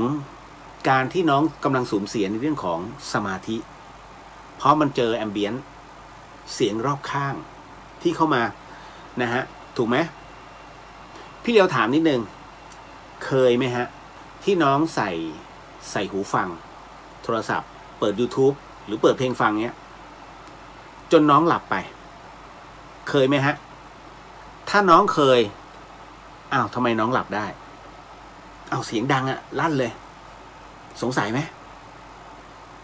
เช่นกันไอเสียงรอบข้างเนี่ยมันดังทำไมน้องรำคาญแต่ทำไมหูที่เราใส่ฟังเพลงของเราเนี่ยจึงไม่รำคาญแล้วดันหลับไปด้วยน่าคิดนะฮะจริงๆแล้วต้องบอกว่าไอ้ที่น้องใส่หูฟังแล้วหลับไปเพราะว่าจิตมันเป็นตัวซึมซับแล้วซึมซับเป็นบทเพลงที่เราชอบพอชอบเสร็จปุ๊บมันก็เกิดอาการจะหลับแล้วก็คือมันเข้าเคลิ้มผวังเคลิ้มแล้วจากนั้นจิตขอพักผ่อนกูไปแล้วนะน็อกไปเลยฮะนั่นคือการพักของจิตเช่นเดียวกัน ถ้าน้องจำอารมณ์นั้นได้ไม่มีปัญหาน้องเปิดเลยนั่งสมาธิแต่พี่เลียวทำไมบอกให้เปิดเพลง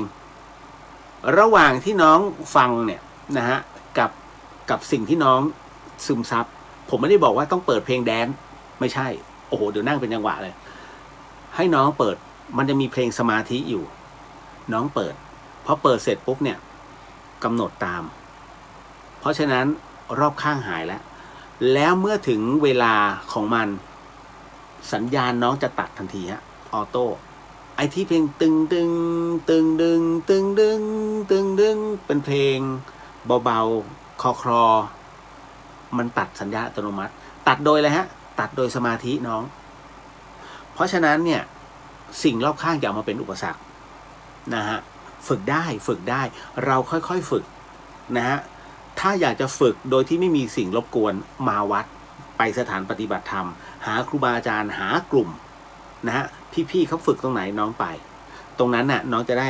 เต็มที่แต่ถ้าน้องอยากจะฝึกแล้วมันมีสิ่งรอบข้างมารบกวนพี่เลียวแนะนำเบื้องต้นตรงนี้ก่อนนะฮะเก็ตเนาะอ่ะสาธุ เข้าใจง่ายเนาะนะฮะอันนี้บอกไว้ก่อนคุณเบนบอกวันนี้มาฟังไม่ได้ค่ะแต่ว่าแวะมาทักทายอนุโมทนาสาธุสาธุสาธุครับไม่เป็นไรนะเวลาไม่ตรงกันอยู่อเมริกา นะฮะคนละช่วงเวลาไม่เป็นไรนะฮะพี่ณัฐนันวันพระใหญ่อยากทำบุญมากเงินไม่ทันยืมคนอื่นมาทำก่อนได้ไหมแล้วก็ใช้ให้ทีหลังพี่จะเป็นทุกข์ไหมฮะผมต้องถามก่อนนะว่าถ้าพี่อยากทำบุญแล้วยืมมาเนี่ยคือบุญคือความสุขความเจริญการทำบุญทำแล้วเราสบายใจถ้าทำแล้วพี่ต้องมีชะงักติดหลังว่าเฮ้ยจะต้องส่งแล้วจะทันไหมพี่ต้องชั่งใจก่อนว่าณตรงนั้นน่ะนะฮะเราทุกข์ไหมถ้ามองว่าอ๋อมันมีคงค้างอยู่ในแบงก์แต่ว่าเฮ้ยเบิกไม่ทันแต่มันต้องทำแล้วเดี๋ยวเขาใช้ให้อันนี้ไม่มีปัญหาแต่ถ้ายืมมาเพื่อการทำบุญโดยเฉพาะแล้วท้ายที่สุดแล้วพี่ต้องหาเพื่อเอาไปอันนี้ไม่แนะนำนะฮะไม่แนะนำเพราะว่ามันได้ไม่เต็มกำลังใจพี่ได้แต่ณตรงเนี้ยในส่วนของการไขว่คว้าหากลับไปใช้เขาเนี่ยมันไม่ได้นะฮะแต่ถ้าสมมุติพี่มีอยู่แล้วล่ะแต่เพียงแต่ว่ามันไม่สะดวกน้องพี่เดินทางไม่พี่เลยยืมคนรอบข้างก่อนแล้วเดี๋ยวใช้มันทีอันนี้ไม่มีปัญหามันขึ้นอยู่กับตัวใจนะฮะจิตพี่คือตัวที่วัดนะฮะว่าโอเคไหมนะฮะผมไม่สามารถจะบอกได้เพราะมันขึ้นอยู่กับกำลังของจิตนะครับถ้าพี่บอกว่าอ๋อไม่มีปัญหานั่นน่ะพี่ทำได้เลยยืมได้นะครับพี่ขวัญตาสวัสดีค่ะครูเรียนแล้วก็ทุกท่านสาธุสาธุครับสวัสดีครับนะฮะต่อมาเข้าสู่เรื่องราวหลอนๆแล้ว นิดหนึ่งหลอนต่อเนื่องไปเลยนะแหมไม่มีเพลงผมเปิดไม่ทันนะเพลงเดอะเฮียนนะฮะคุณผู้ฟังครับสิ่งที่ผมกำลังจะเล่าให้คุณผู้ฟังได้ยินได้ฟังเรื่องราวต่อไปนี้นั้นอย่าเชื่อนะฮะให้ฟังหูไว้หูแล้วก็ใช้วิจารณญาณทุกครั้งในการรับฟังเรื่องราวประเภทนี้ข้อสำคัญเนี่ยอยากให้คุณผู้ฟังได้ฟังเป็นนิยายเพราะว่าเรื่องที่ผมกำลังจะเล่าต่อไปนี้เป็นเรื่องที่น้องหมอส่งมาให้นะฮะผมอยากให้คุณผู้ฟังได้ใช้หลักกลามสูตรนะเก็บสิ่งดีๆเอาไว้เป็นการเล่าสู่กันฟังแล้วกันนะฮะเรื่องราวตรงนี้เนี่ยนะฮะเป็นของน้องหมอวิสัน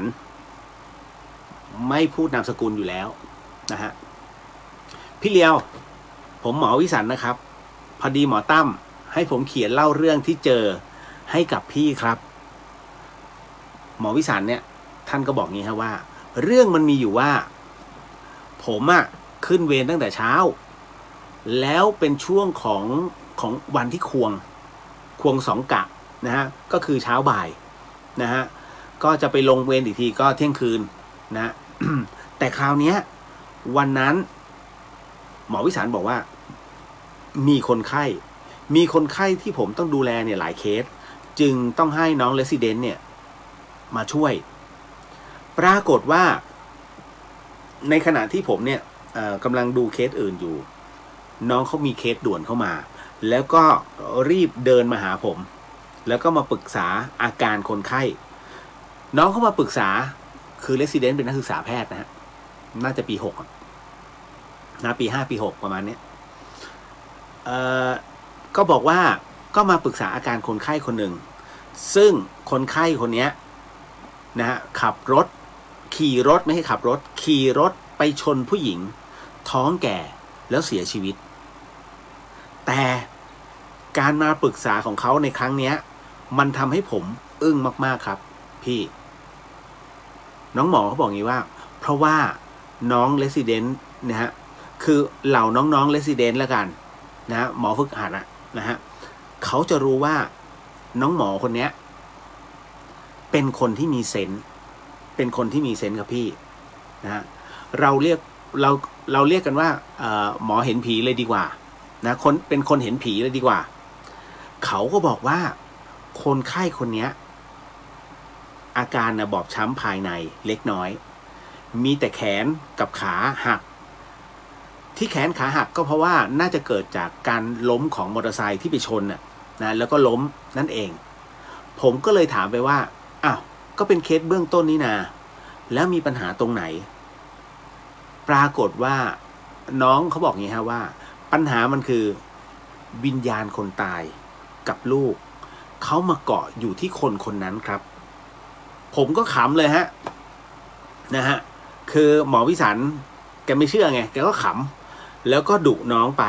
นะว่าเฮ้ยเราเป็นหมอนะไม่ใช่คือเรามารักษาคนไข้เราไม่ใช่หมอผีที่จะต้องมาทำหน้าที่ตรงนี้นะคือเล่นชุดใหญ่เลยแต่พอผมย้ำถามไปว่ายังยืนยันใช่ไหมว่ามีผีเกาะเขาจริงๆเขาก็ยังยืนยันหมอวิสารบอกผมเป็นคนที่ไม่เชื่ออะไรง่ายๆครับพี่แต่ก็เป็นคนที่ให้โอกาสคนผมก็เลยถามว่าเขามาเกาะก็ส่วนเกาะแต่ปัญหามันอยู่ตรงไหนตอบน้องหมอเรสซิเดนต์คนนั้นก็เลยบอกว่าปัญหามันอยู่ตรงที่เขาไม่ให้ทำแผลครับแล้วฟิล์มเอ็กซเรย์ล่มเขาเรียกอะไรนะล่มหรือมันเสียนะฮะมันไม่ปรากฏให้เห็นคือมันเป็นฟิล์มมืดเลยนะ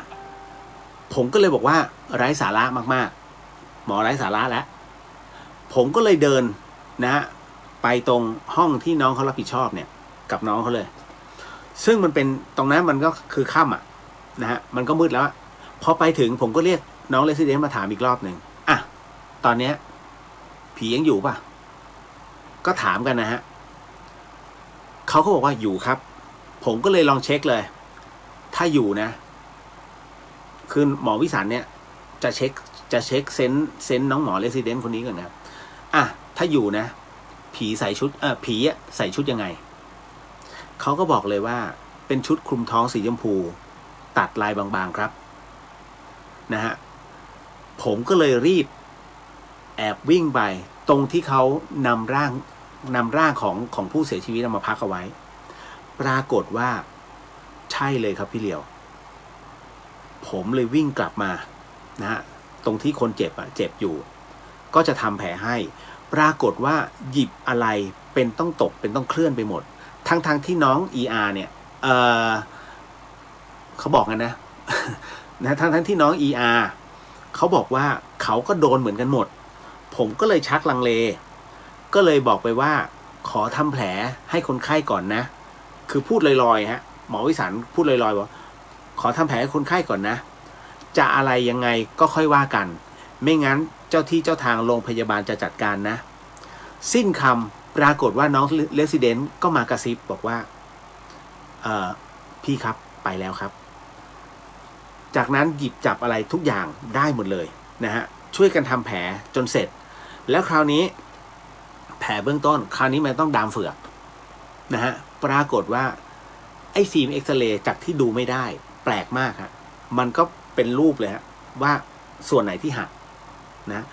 ผมก็เลยรีบเดินกลับไปเพื่อตรวจคนไข้ของผมต่อปรากฏว่า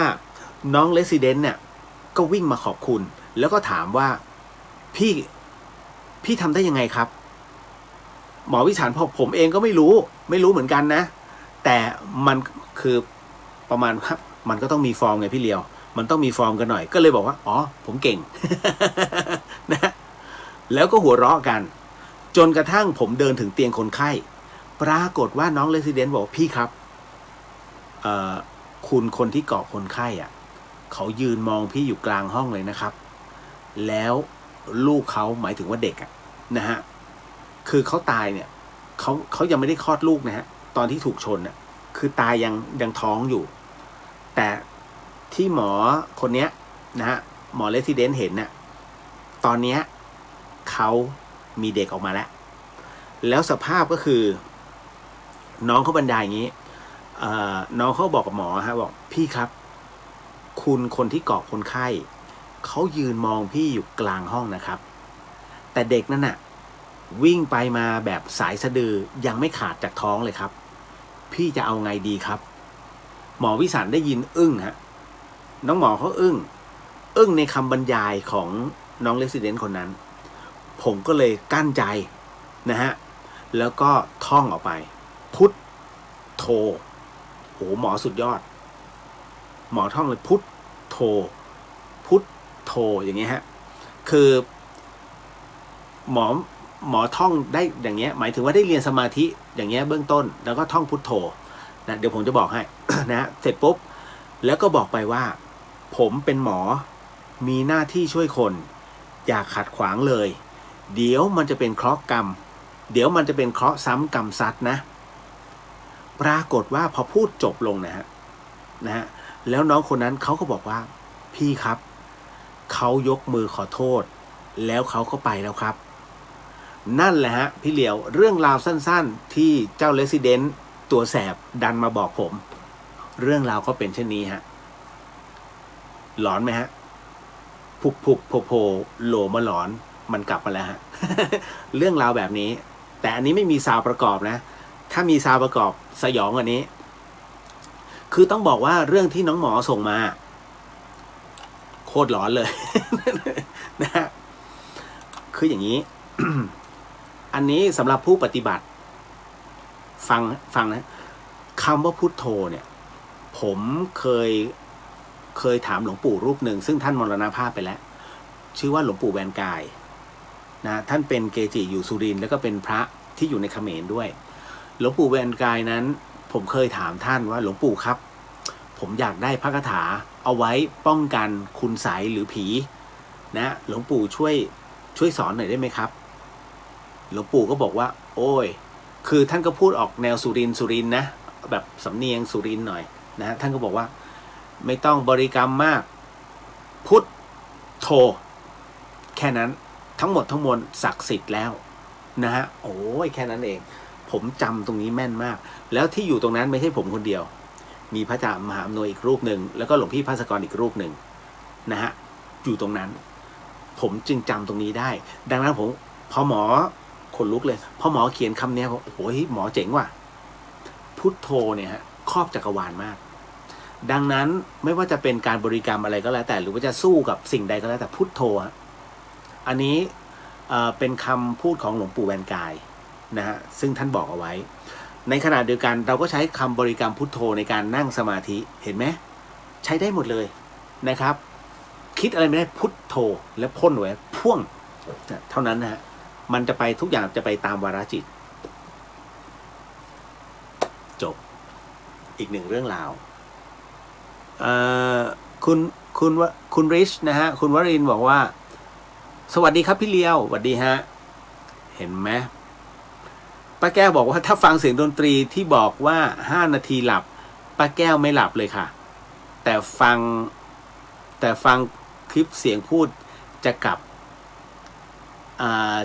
ได้กว่าค่ะแต่ถ้าฟังคลิปเสียงพูดจะหลับได้กว่าค่ะ นะฮะอันนั้นเดินสมาธิให้ป้าแก้วนะฮะอันนี้ สายไหมบอกว่าพี่เลียวครับโพโลมันหลอนผ่านมากี่ปีแล้วครับพี่โอ้โห น่าจะประมาณปีนี้มันปีที่15แล้วฮะที่จัดอยู่เนี่ย มันปีที่15เพราะฉะนั้นผูก็น่าจะประมาณ9 ปี9 ปีนะฮะคือคสช.เดอะเฮียนมันเปลี่ยนช่วงหลังคสช.ลบคลื่นทั้งประเทศออกหมดนั่นนะแล้วพอเปิดใหม่อ่ะจึงเปลี่ยนชื่อมาเป็นเดอะเฮียนนะฮะ เอาละฮะก็คุณจินชาคิดได้2 วิธีช่วงสมาธิค่ะใช้1ก็คือใช้ body scan คือไล่ผ่อนคลายตามจุดต่างๆของร่างกาย2หลังสมาทานศีลสวดบทปัจฉิมโอวาทตามพุทธตำราตามพุทธดำริไม่ให้ประมาทนะแล้วก็เป็นบทที่สั้นด้วยนะคะน่าสนใจครับเดี๋ยวขออนุญาตเก็บเอาไว้พิจารณาเนาะคุณจินชาป้าแก้วบอกหลอนค่ะ นะแสดงว่าป้าแก้วก็ชอบฟังนะ แล้วก็ชอบปฏิบัติไปด้วยคืออันเนี้ยผมจะให้2 แง่มุมนะฮะอย่างกรณีที่น้องหมอเจอ ถ้าภาษาธรรมะเขาเรียกว่าพยาบาทมีความพยาบาทเกิดขึ้นพอเกิดความพยาบาทเกิดขึ้นคนจะท้องแล้วจะคลอดแต่ปรากฏว่าไม่ทันได้คลอด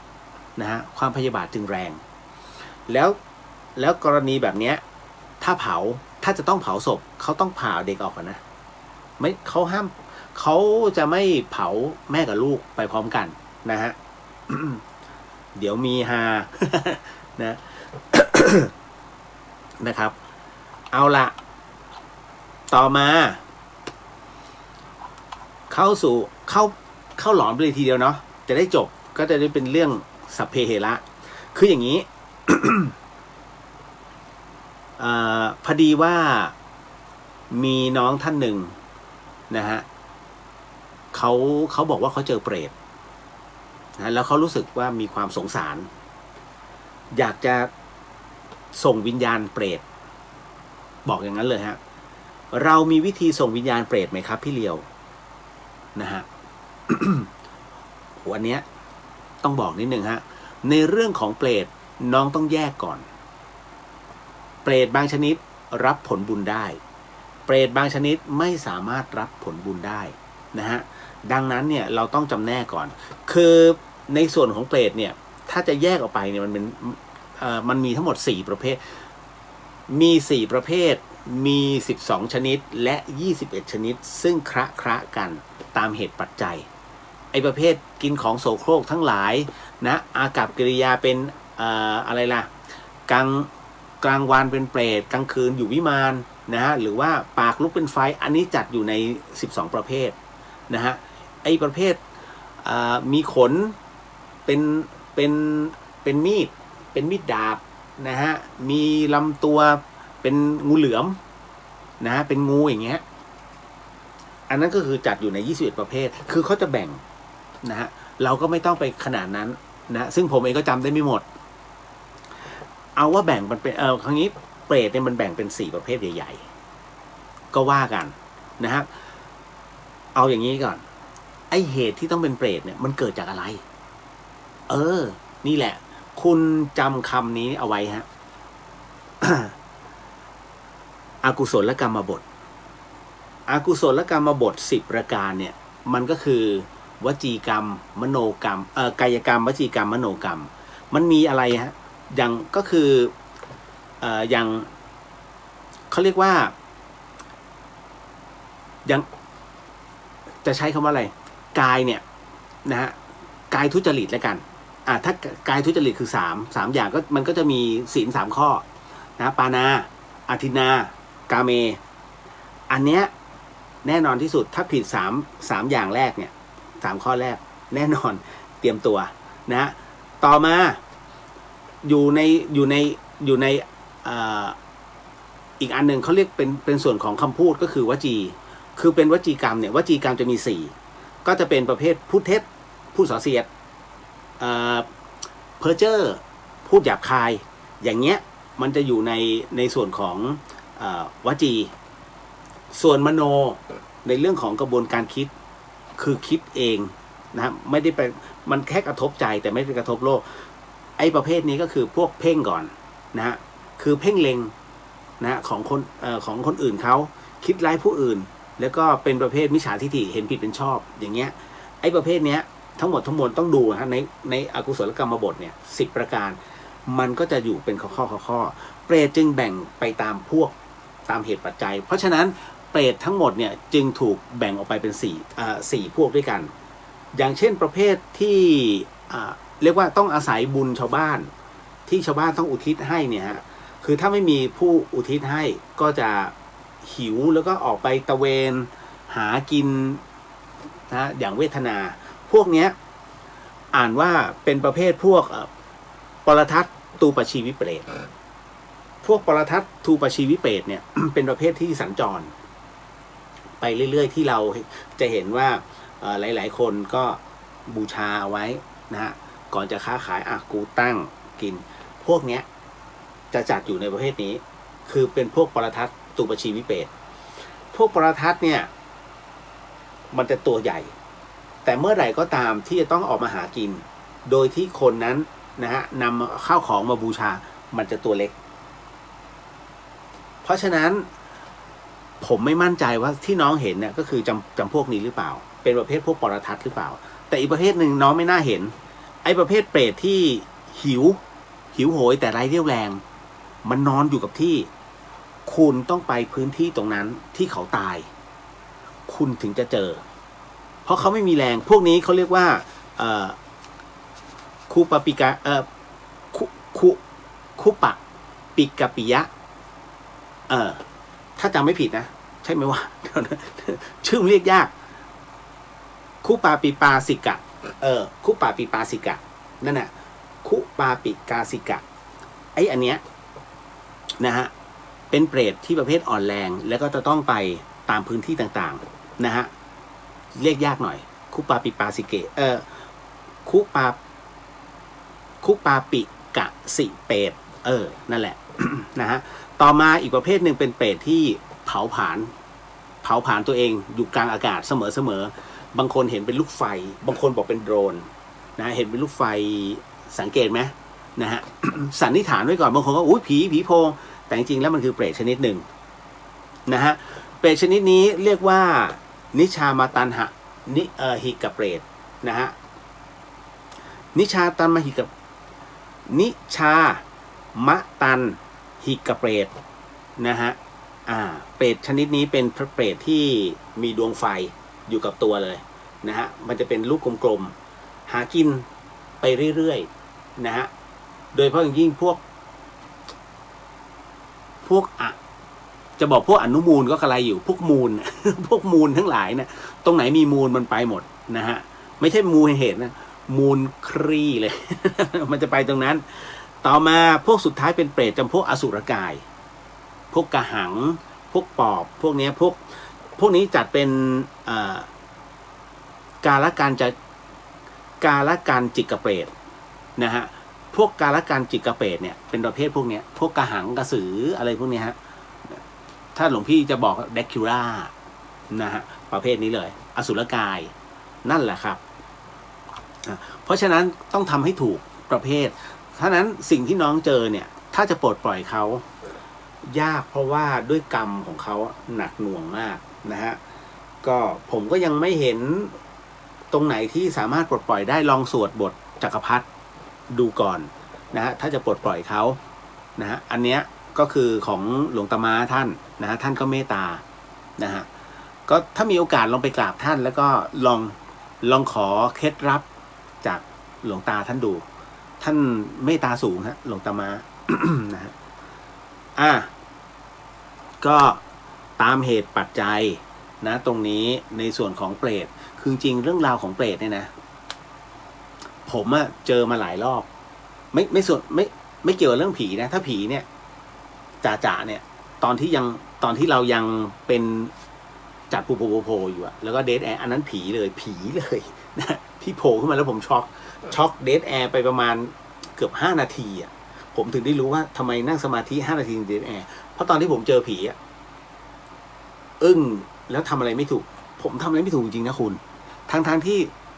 สวดมนต์ทำวัดเย็นทุกวัน ต้องทำเพราะหลวงแม่บอกต้องทำขึ้นมาทำวัดเย็นนะฮะ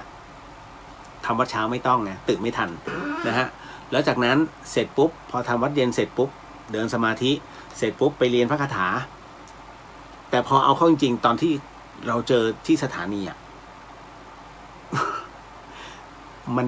มันนึกไม่ออกเลย คือมนที่เคยท่องเนี่ยมันสับกันไปหมดมันเรียงไม่ถูกอ่ะผมเข้าใจคนเจอผีจริงๆแล้วจากนั้นก็เราสัพเพสัตตาก็ไม่อยู่นะบทแผ่เมตตาที่เราเคยพูดออกไปเอาไม่อยู่นะจนกระทั่งพระอาจารย์วิศวัตเนี่ยท่านคุมสถานีอยู่ปัจจุบันเนี่ยฮะท่านพักอยู่ด้านหลังตอนนั้นเป็นกุฏิเก่าท่านก็เดินออกมาพอมาปุ๊บก็หายไปผมก็โหดีใจมากและตอนนั้นเป็นเว็บเพจของวัดฝายหินโดยเฉพาะ 104.5 โดยเฉพาะเลยแล้วมีกล้องเพราะฉะนั้นผมจะออกที่กล้องแล้วน้องที่เขาดูอยู่เขาเห็นอาการผมแล้วมันคือช็อกของจริงช็อกเลยฮะเพราะเฮ้ยแล้วขอโทษจะไม่ใช่ผีได้ไงตอนแรกอยู่ห่างสักประมาณ5 เมตรเราก็นึกว่ามันแปลกๆนะฮะสักพักจาก5 เมตรโผล่มา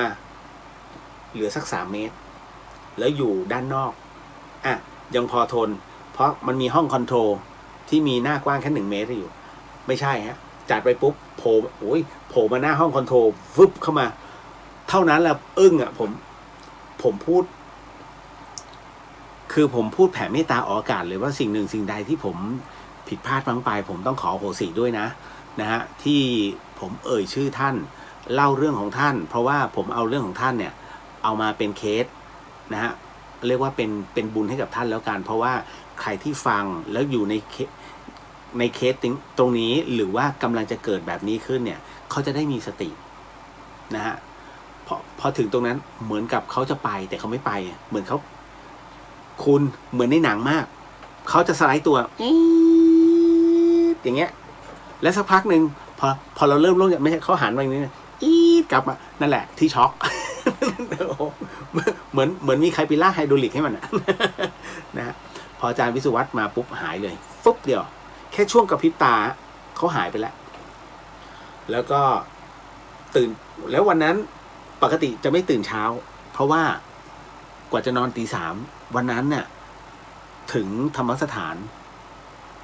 ตี 3แล้วก็กว่าแล้วมานั่งทบทวนพิจารณาตัวเองตี 5นะคุณพอจะล้มตัวลงมันก็ตี 5แล้วเอาวะตื่นไปใส่บาตรให้เขาหน่อย นะก็คืออาบน้ำแล้วก็ขับรถออกไปตลาดต้นพยอมรอใส่บาตรก็ใส่ให้กับผู้ที่มาปรากฏตัวให้แต่เปรตที่ผมเจอที่วัดฝายหินเนี่ยที่3 ครั้ง 3 คราโอ้โหอันนั้นโหดร้ายมากอันนั้นคือจัดอยู่ในกลุ่ม21 ประเภทสูงใหญ่แล้วเคลื่อนที่ไปเรื่อยๆอันนั้นนะโอ้โหคุณขนลุกมากผมเนี่ยตอนแรกก็50-50นะฮะไม่เท่าไหร่แต่คิดว่ายังไงก็ต้องเป็นเปรตเพราะว่ามันเป็นเงาแต่คราวนี้ตอนนั้นท่านคำจันทร์นะฮะท่านเขมยังเป็นเนนอยู่ยังไม่ยอมบวชก็เรียกว่าน้องเนนคำจันทร์พอดีว่าท่านคำจันทร์เนี่ยมาบอกท่านเลียวผมเจอเปรตเอ้าจริงดิน้องเนนแล้วเจอตรงไหนหน้าธรรมสถานเลยเท่านั้นแหละอีกวันหนึ่งผมจัดโต๊ะเลี้ยงเปรตเลยนะฮะก็พอจัดโต๊ะเลี้ยงเปรตก็คือปักธูป16 ดอกอัญเชิญเทพเทวดาเสร็จปุ๊บคราวนี้ก็เชิญเปรตแล้วปักธูปปึ้งทั้งหมดทั้งมวลแล้วพอดีมีพี่ชาวบ้านมาช่วยนะก็คือมาร่วมบุญด้วยก็เลี้ยง1 โต๊ะปกติแล้วถ้าหลวงแม่อยู่หลวงแม่ห้ามนะนี่ถึงขนาดต้องเลี้ยงผีกันแล้วเหรอคือตอนนั้นเนี่ยป๋องเลี้ยงโต๊ะจีนผีเยอะมากแล้วเป็นข่าวไงผมเลยบอกเนี่ยหลวงแม่เอาซะหน่อยไหมถูกด่าเลย หลวงแม่ฉะถึงขนาดต้องมาเลี้ยงผีแล้วเหรอฮะเราศิษย์พระพุทธเจ้า อ๋อครับแย่เล่นคุณจะมาแย่อย่างนี้อ๋อไปใหญ่เลย นะฮะแต่ว่าพอถึงตรงเนี้ยเสร็จปุ๊บเราเจอเขาจริงๆก็เลยตั้งเฮ้ยแปลก ตั้งแต่นั้นเป็นต้นมาไม่เห็นอีกเลย เพราะว่าพอถึงตรงนั้นเสร็จปุ๊บผมก็อธิษฐานปล่อยเขานะว่าให้ไปตามทางแล้วก็ถ้าบุญถึงพร้อมอะไรที่เป็นคุณความดีเนี่ยของผมโมทนาให้เราแบ่งบุญกันนะนั่นนะฮะตั้งแต่นั้นไม่มาอีกเลยไม่มาจริงๆไม่ปรากฏเลยนะฮะที่หน้าธรรมสถานนะกับตรงหมู่บ้านมันเป็นเรื่องที่แปลกอันนี้เล่าสู่กันฟังนะฮะเรื่องของเปรตนะครับเอาละกุ๊กกิ๊บบอกหน้าตุ๊กน่ากลัวนะคะเดี๋ยวนิดนึงคุณวัดดีค่ะคุณเลียวนะเคยเห็นคนที่ทำงานในศาลเจ้าแล้วเอาเงินที่เขาทำบุญในศาลเจ้ามาใช้ต่อภายหลังครอบครัวและลูกหลานเขาทำอะไรไม่ขึ้นบางคนก็ฆ่าตัวตายกรรมมาถึงลูกหลานจริงๆเลยถูกต้องฮะการนำเงินที่เขาไปร่วมโมทนาผมบอกแล้วไงว่าเงินทำบุญเนี่ยคนเขาจะจบขึ้นหัวก่อนขอให้นี้ให้เจ้ากรรมนายเวรก่อนคุณกำลังรับหน้าที่ตรงนั้นอยู่ซึ่งผมกลัวมากเรื่องนี้เพราะเราเคยล้มละลายมาแล้วรอบหนึ่งใครบ้าอยากจะมาบ้าล้มรอบ2นะฮะเพราะฉะนั้นทุกบาททุกสตางค์เนี่ยต้องทำแล้วถ้ามันเหลือปุ๊บผมต้องเฮ้ยโอเคอันนี้ช่วยวัวควายเฮ้ยอันเนี้ยเขาทำอุโบสถถมไปก็ทั้งหมดก็มอบให้ทั้งหมดผมถึงเขาเรียกว่าเมื่อเสียไปของฟรีไม่มีในโลกถึงทำบุญเรื่อยๆน้องๆนะคุณผู้ฟังหลายๆท่านเนี่ยนะครับอันนี้ผมบอกไว้ก่อนนะอาจจะไม่เกี่ยวในโซเชียลนะที่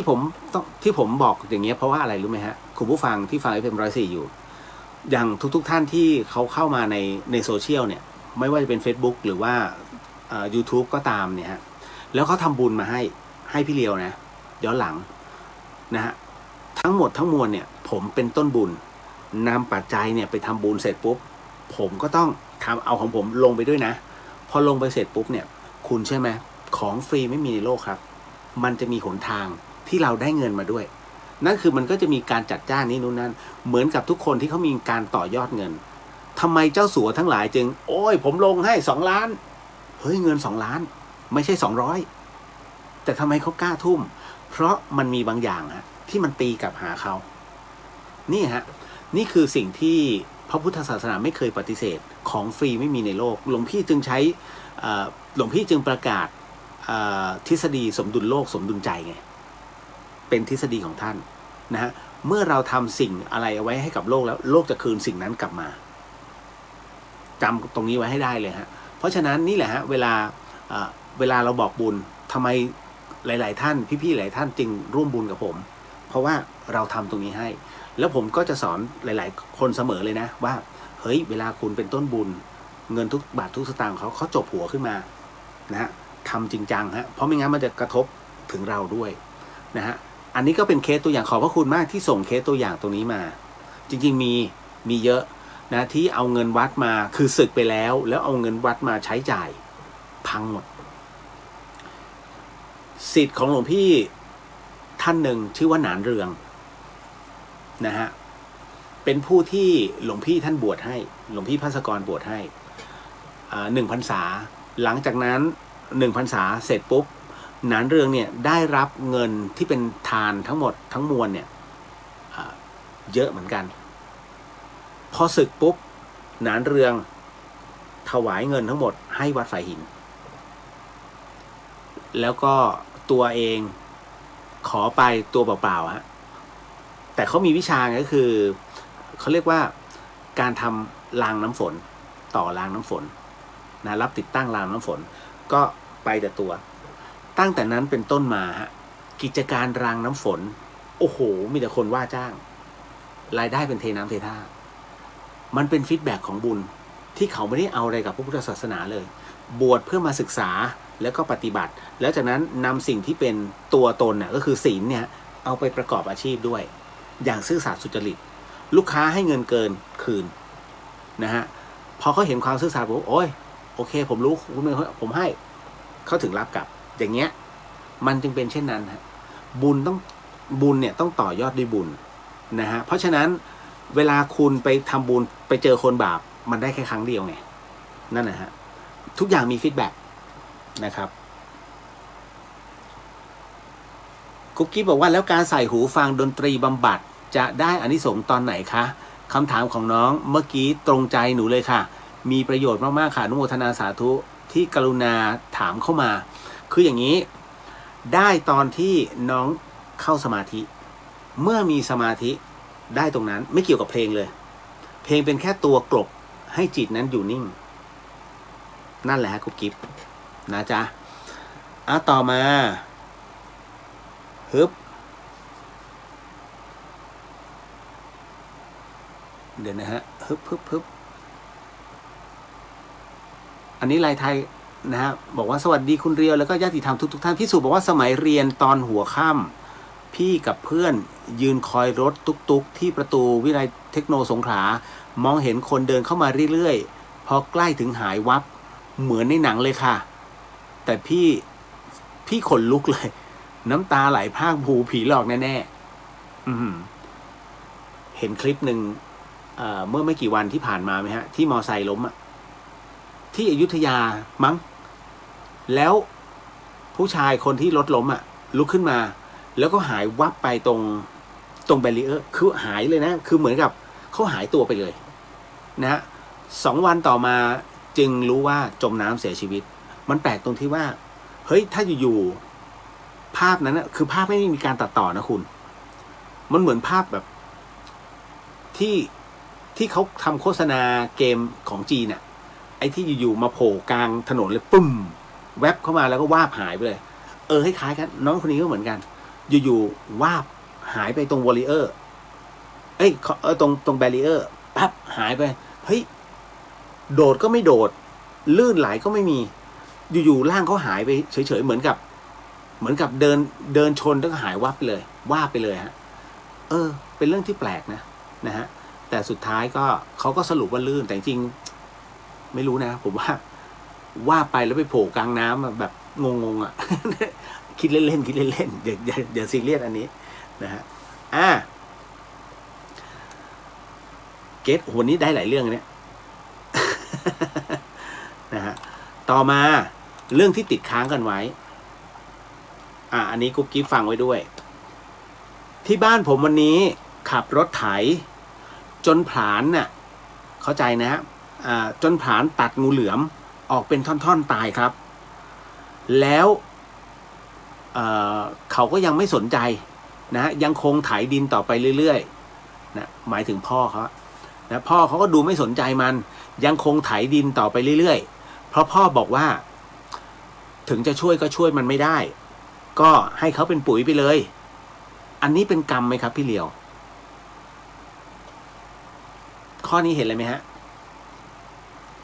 ข้อที่น้องเขาถามมาอันนี้น่าสนใจตรงที่ว่า1ขับรถไถที่นาตัวเองแล้วผานก็คือไอ้เหล็กแผ่นๆตามทุ่งนานะฮะที่อยู่หลังรถไถมันจะมีผาน5ผาน9นะครับที่เป็นแผ่นคมมากแล้วก็จะใช้เป็นไฮดรอลิกยกขึ้นแล้วก็ลงดินแล้วก็ลากตามดินไปมันก็จะเป็นร่องสำหรับปลูกพืชนะฮะไอ้ตรงนี้นี่แหละแล้วงูเหลือมมันชอบอยู่นะตามที่ชื้นๆเขาไปถ่ายพอดีตัดเป็นท่อนเลยฮะแล้วงูมันก็ดิ้นแป๊บๆด้วยสัญชาตญาณ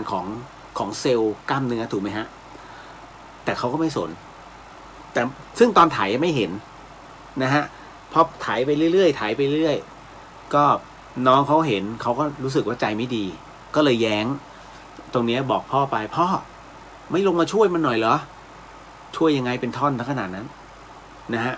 แล้วงูด้วยใครจะไปกล้าพ่อก็เลยก็ปล่อยน้องก็เลยสงสัยว่ามันเป็นกรรมไหมฮะเพราะไม่ได้ตั้งใจถูกไหมฮะไม่ได้ตั้งใจคราวนี้เรามาวิเคราะห์กันนะครับในเรื่องของหลักธรรมถ้าหากเราทำสิ่งหนึ่งสิ่งใดตายเหมือนกรณีของนกพิราบนะแล้วก็ไอ้นกตะกุมที่เราขับรถไปแล้วไปชนมันไม่มีใครตั้งใจนะฮะไม่มีใครตั้งใจเพราะฉะนั้นมันตายถือว่าเป็นกรรมร่วมกันกรณีงูเหลือมนะฮะไถพื้นที่ของเราแล้วปรากฏว่าไม่เห็นหรอกว่ามันมีงูเหลือมอยู่ตรงนั้น ไม่รู้ว่าเป็นรังหรือว่าอะไรหรือเปล่าแต่ผลาญไปฟันจนมันตายนะฮะไอ้ตรงเนี้ยถามว่าเป็นกรรมไหมคำตอบคือไม่เป็นกรรมแต่ยังมีแต่นะฮะคำตอบคือไม่เป็นกรรมเพราะว่าเขาไม่ได้ตั้งใจมันไม่เห็นไงแต่ผลาญไปฟันแล้วแต่คราวนี้พอลูกค้านตรงนี้ขึ้นมาพ่อทำไมไม่ไปช่วยอ่ะพ่อบอกช่วยไปก็ช่วยไม่ได้ไถต่อช่วยไปก็ให้มันเป็นปุ๋ยไปซะตรงนี้เลยฮะเป็นกรรมเป็นวจีกรรมและมโนกรรมนะฮะคือในส่วนของคำพูดตัวเนี้ยเราเข้าใจได้ในส่วนการกระทำที่ไม่ได้ตั้งใจแต่คำพูดนั้นหมายถึงว่าไม่ดูดำดูดีอ่ะแล้วก็ในความคิดก็คือปล่อยมันเถอะเดี๋ยวมันก็ยังไงก็เป็นปุ๋ยในที่นาเราปลูกข้าวปลูกพืชเห็นไหมตรงนี้แหละที่เป็นกรรมฮะน้องดังนั้นการฆ่าของเขาเนี่ยจะไม่เกิดผลเลยถ้าไม่พูดตรงนี้ขึ้นมาแล้วบอกก็ขอแผ่เมตตานะเพราะฉะนั้นตรงนี้เมื่อมันไม่เกิดในเรื่องของคำพูดในกระบวนการกระทำเสร็จปุ๊บเนี่ยแล้วเป็นวจีกรรมนั่นคือเกิดจากความตั้งใจเป็นกรรมทันทีอันเนี้ยตัวกรรมที่จะได้รับเนี่ยตอบไม่ได้ฮะเพราะทำปานาไปนะฮะแล้วงูเหลือมด้วย นะก็ต้องระมัดระวังหน่อยแล้วกันอันนี้แนะนำว่าขอเข้ามาเขาสักหน่อยหนึ่งวิญญาณทุกดวงวิญญาณน่ะสิ่งมีชีวิตนะทุกตัวตนมีวิญญาณหมดเพียงแต่ว่าเราจะขอเข้ามาเขาไหมแค่นั้นเลยถ้าเราตั้งใจที่จะขอเข้ามาเขาโดยความบริสุทธิ์ใจทุกคนนะให้อภัยหมดศาสตร์ก็รู้จักให้อภัยฮะแต่ถ้าสมมติมึงตายได้ก็ดีนี่นู่นนั่นเรียบร้อยมันจะกลายเป็นวิญญาณอีกอย่างหนึ่งนะฮะแล้วเราก็จะเป็นตัวสร้างกรรมอีกแบบหนึ่งทันทีนะฮะหนักเรื่องบางเรื่องนะในเรื่องของกรรมเรื่องของวิญญาณนั่นแหละฮะน้องหนิงบอกว่าทำไมไม่ให้เผาพร้อมกันทั้งแม่ทั้งลูกครับพี่เลียวอ๋อคือความเชื่อของคนโบราณเนี่ยนะฮะจริงๆต้องเผาคือมันต้องเผาแยกอะเผาลูกก่อนแล้วก็ไปเผาแม่นะฮะมันเป็นความเชื่อของคนโบราณว่าวิญญาณเขาจะแรงแล้วมันไม่ไปสู่สุคติภูมิมันเป็นความเชื่อคืออย่างนี้ดูเรื่องนางนาคใช่ไหมนะฮะในสมัยก่อนนะฮะนางนาคพอตายปุ๊บเนี่ยเขาเผาป่ะเขาไม่ได้เผานะเขาฝังถูกไหมฮะเรามารื้อกันตรงนั้นไหมนะเรามารื้อกันในสมัยก่อนเนี่ยเป็นอย่างนี้ฮะศพใดก็ตามที่เป็นศพตายโหงหรือตายทั้งกลมนะฮะการตายทั้งกลมเนี่ยนะฮะทั้งหมดทั้งมวลเนี่ยเขาจะฝังก่อนฝังเอาไว้เป็นเวลา1 ปีนะฮะแล้วหลังจากนั้นค่อยขุดขึ้นมาแล้วเผานะฮะเพราะฉะนั้นแล้วก็สวดไหมสวดแค่คืนเดียวนะฮะแต่หลังจากนั้นเป็นต้นมาสมัยโบราณนะแล้วพอวิวัฒนาการมันเกิดขึ้นมาเรื่อยๆฝังเริ่มไม่นิยมก็นิยมเป็นสวด1 คืนแล้วเผากรณีตายโหงคือตายผิดธรรมชาตินะฮะปัจจุบันเริ่มเปลี่ยนแปลงก็คือเดี๋ยว3 วันสวดแล้วก็เผาแล้วก็7 วันสวดแล้วก็เผานะฮะทำไมจึงเป็นเช่นนั้นมันก็จะมีคำถามนะเช่นเดียวกันที่น้องหนิงสงสัยว่าทำไมต้องเผาแยกเขาเชื่อว่าวิญญาณมันจะแรงมากนะฮะแล้วก็อาจจะมีการหลอนเกิดขึ้น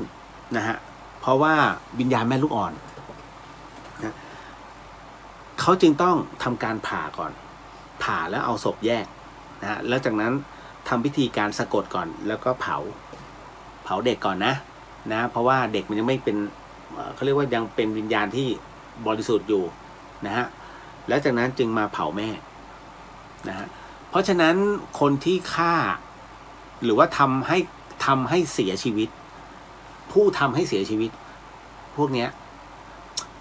ชีวิตเขาทำอะไรไม่ค่อยขึ้น นะฮะเพราะมันโดนประเภทเนี้ยดึงไว้หลายๆอย่างนะฮะกับอีกอันนึงก็คือว่าทำไมต้องฝังเป็นปี เคยได้ยิน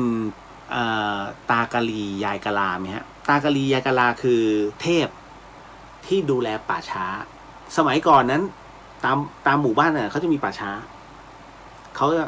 ตากะลียายกะลาช่วยดูแลวิญญาณด้วยนะอย่าให้ไปไหนเพราะฉะนั้นจะเป็นผู้เฝ้านั่นแหละคล้ายท้าวเวสสุวรรณที่ดูแลป่าช้าซึ่งเป็นผีใต้โหงทั้งหมดนะฮะโบราณเขา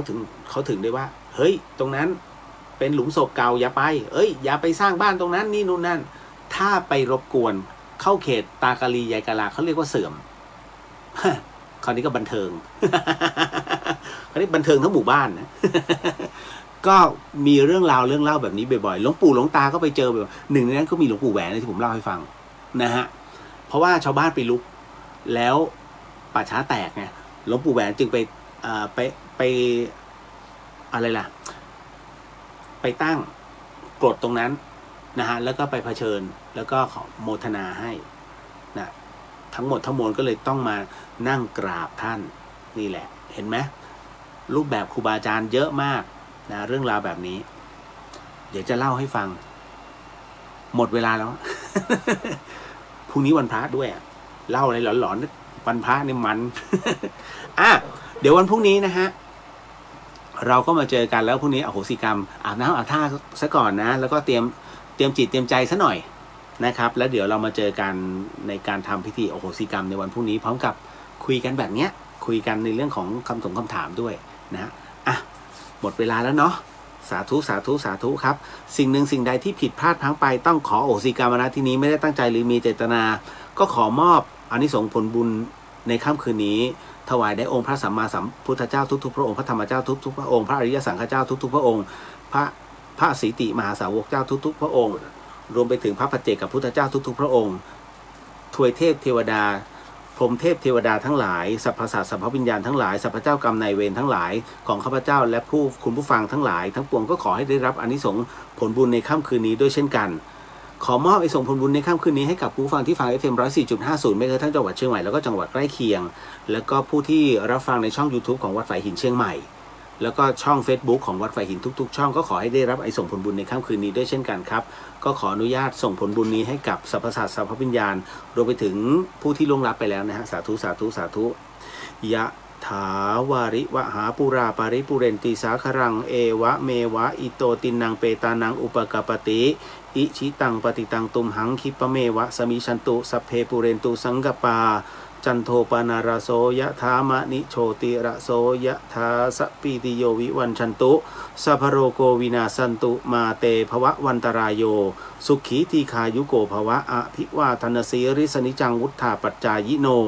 จัตตารโรธรรมาวทันติอายุวันโนสุขขังพระลังนิพพานังปรมังสุขังขอมอบไอ้ส่งผลบุญในค่ำคืนนี้ให้กับคุณผู้ฟังที่ฟังในช่องพุทธิสิทธิ์รัตนสมบูรณ์แล้วก็เลียวเดอะเฮียนด้วยนะฮะแล้วก็2เครื่องนี้ด้วยก็ขอ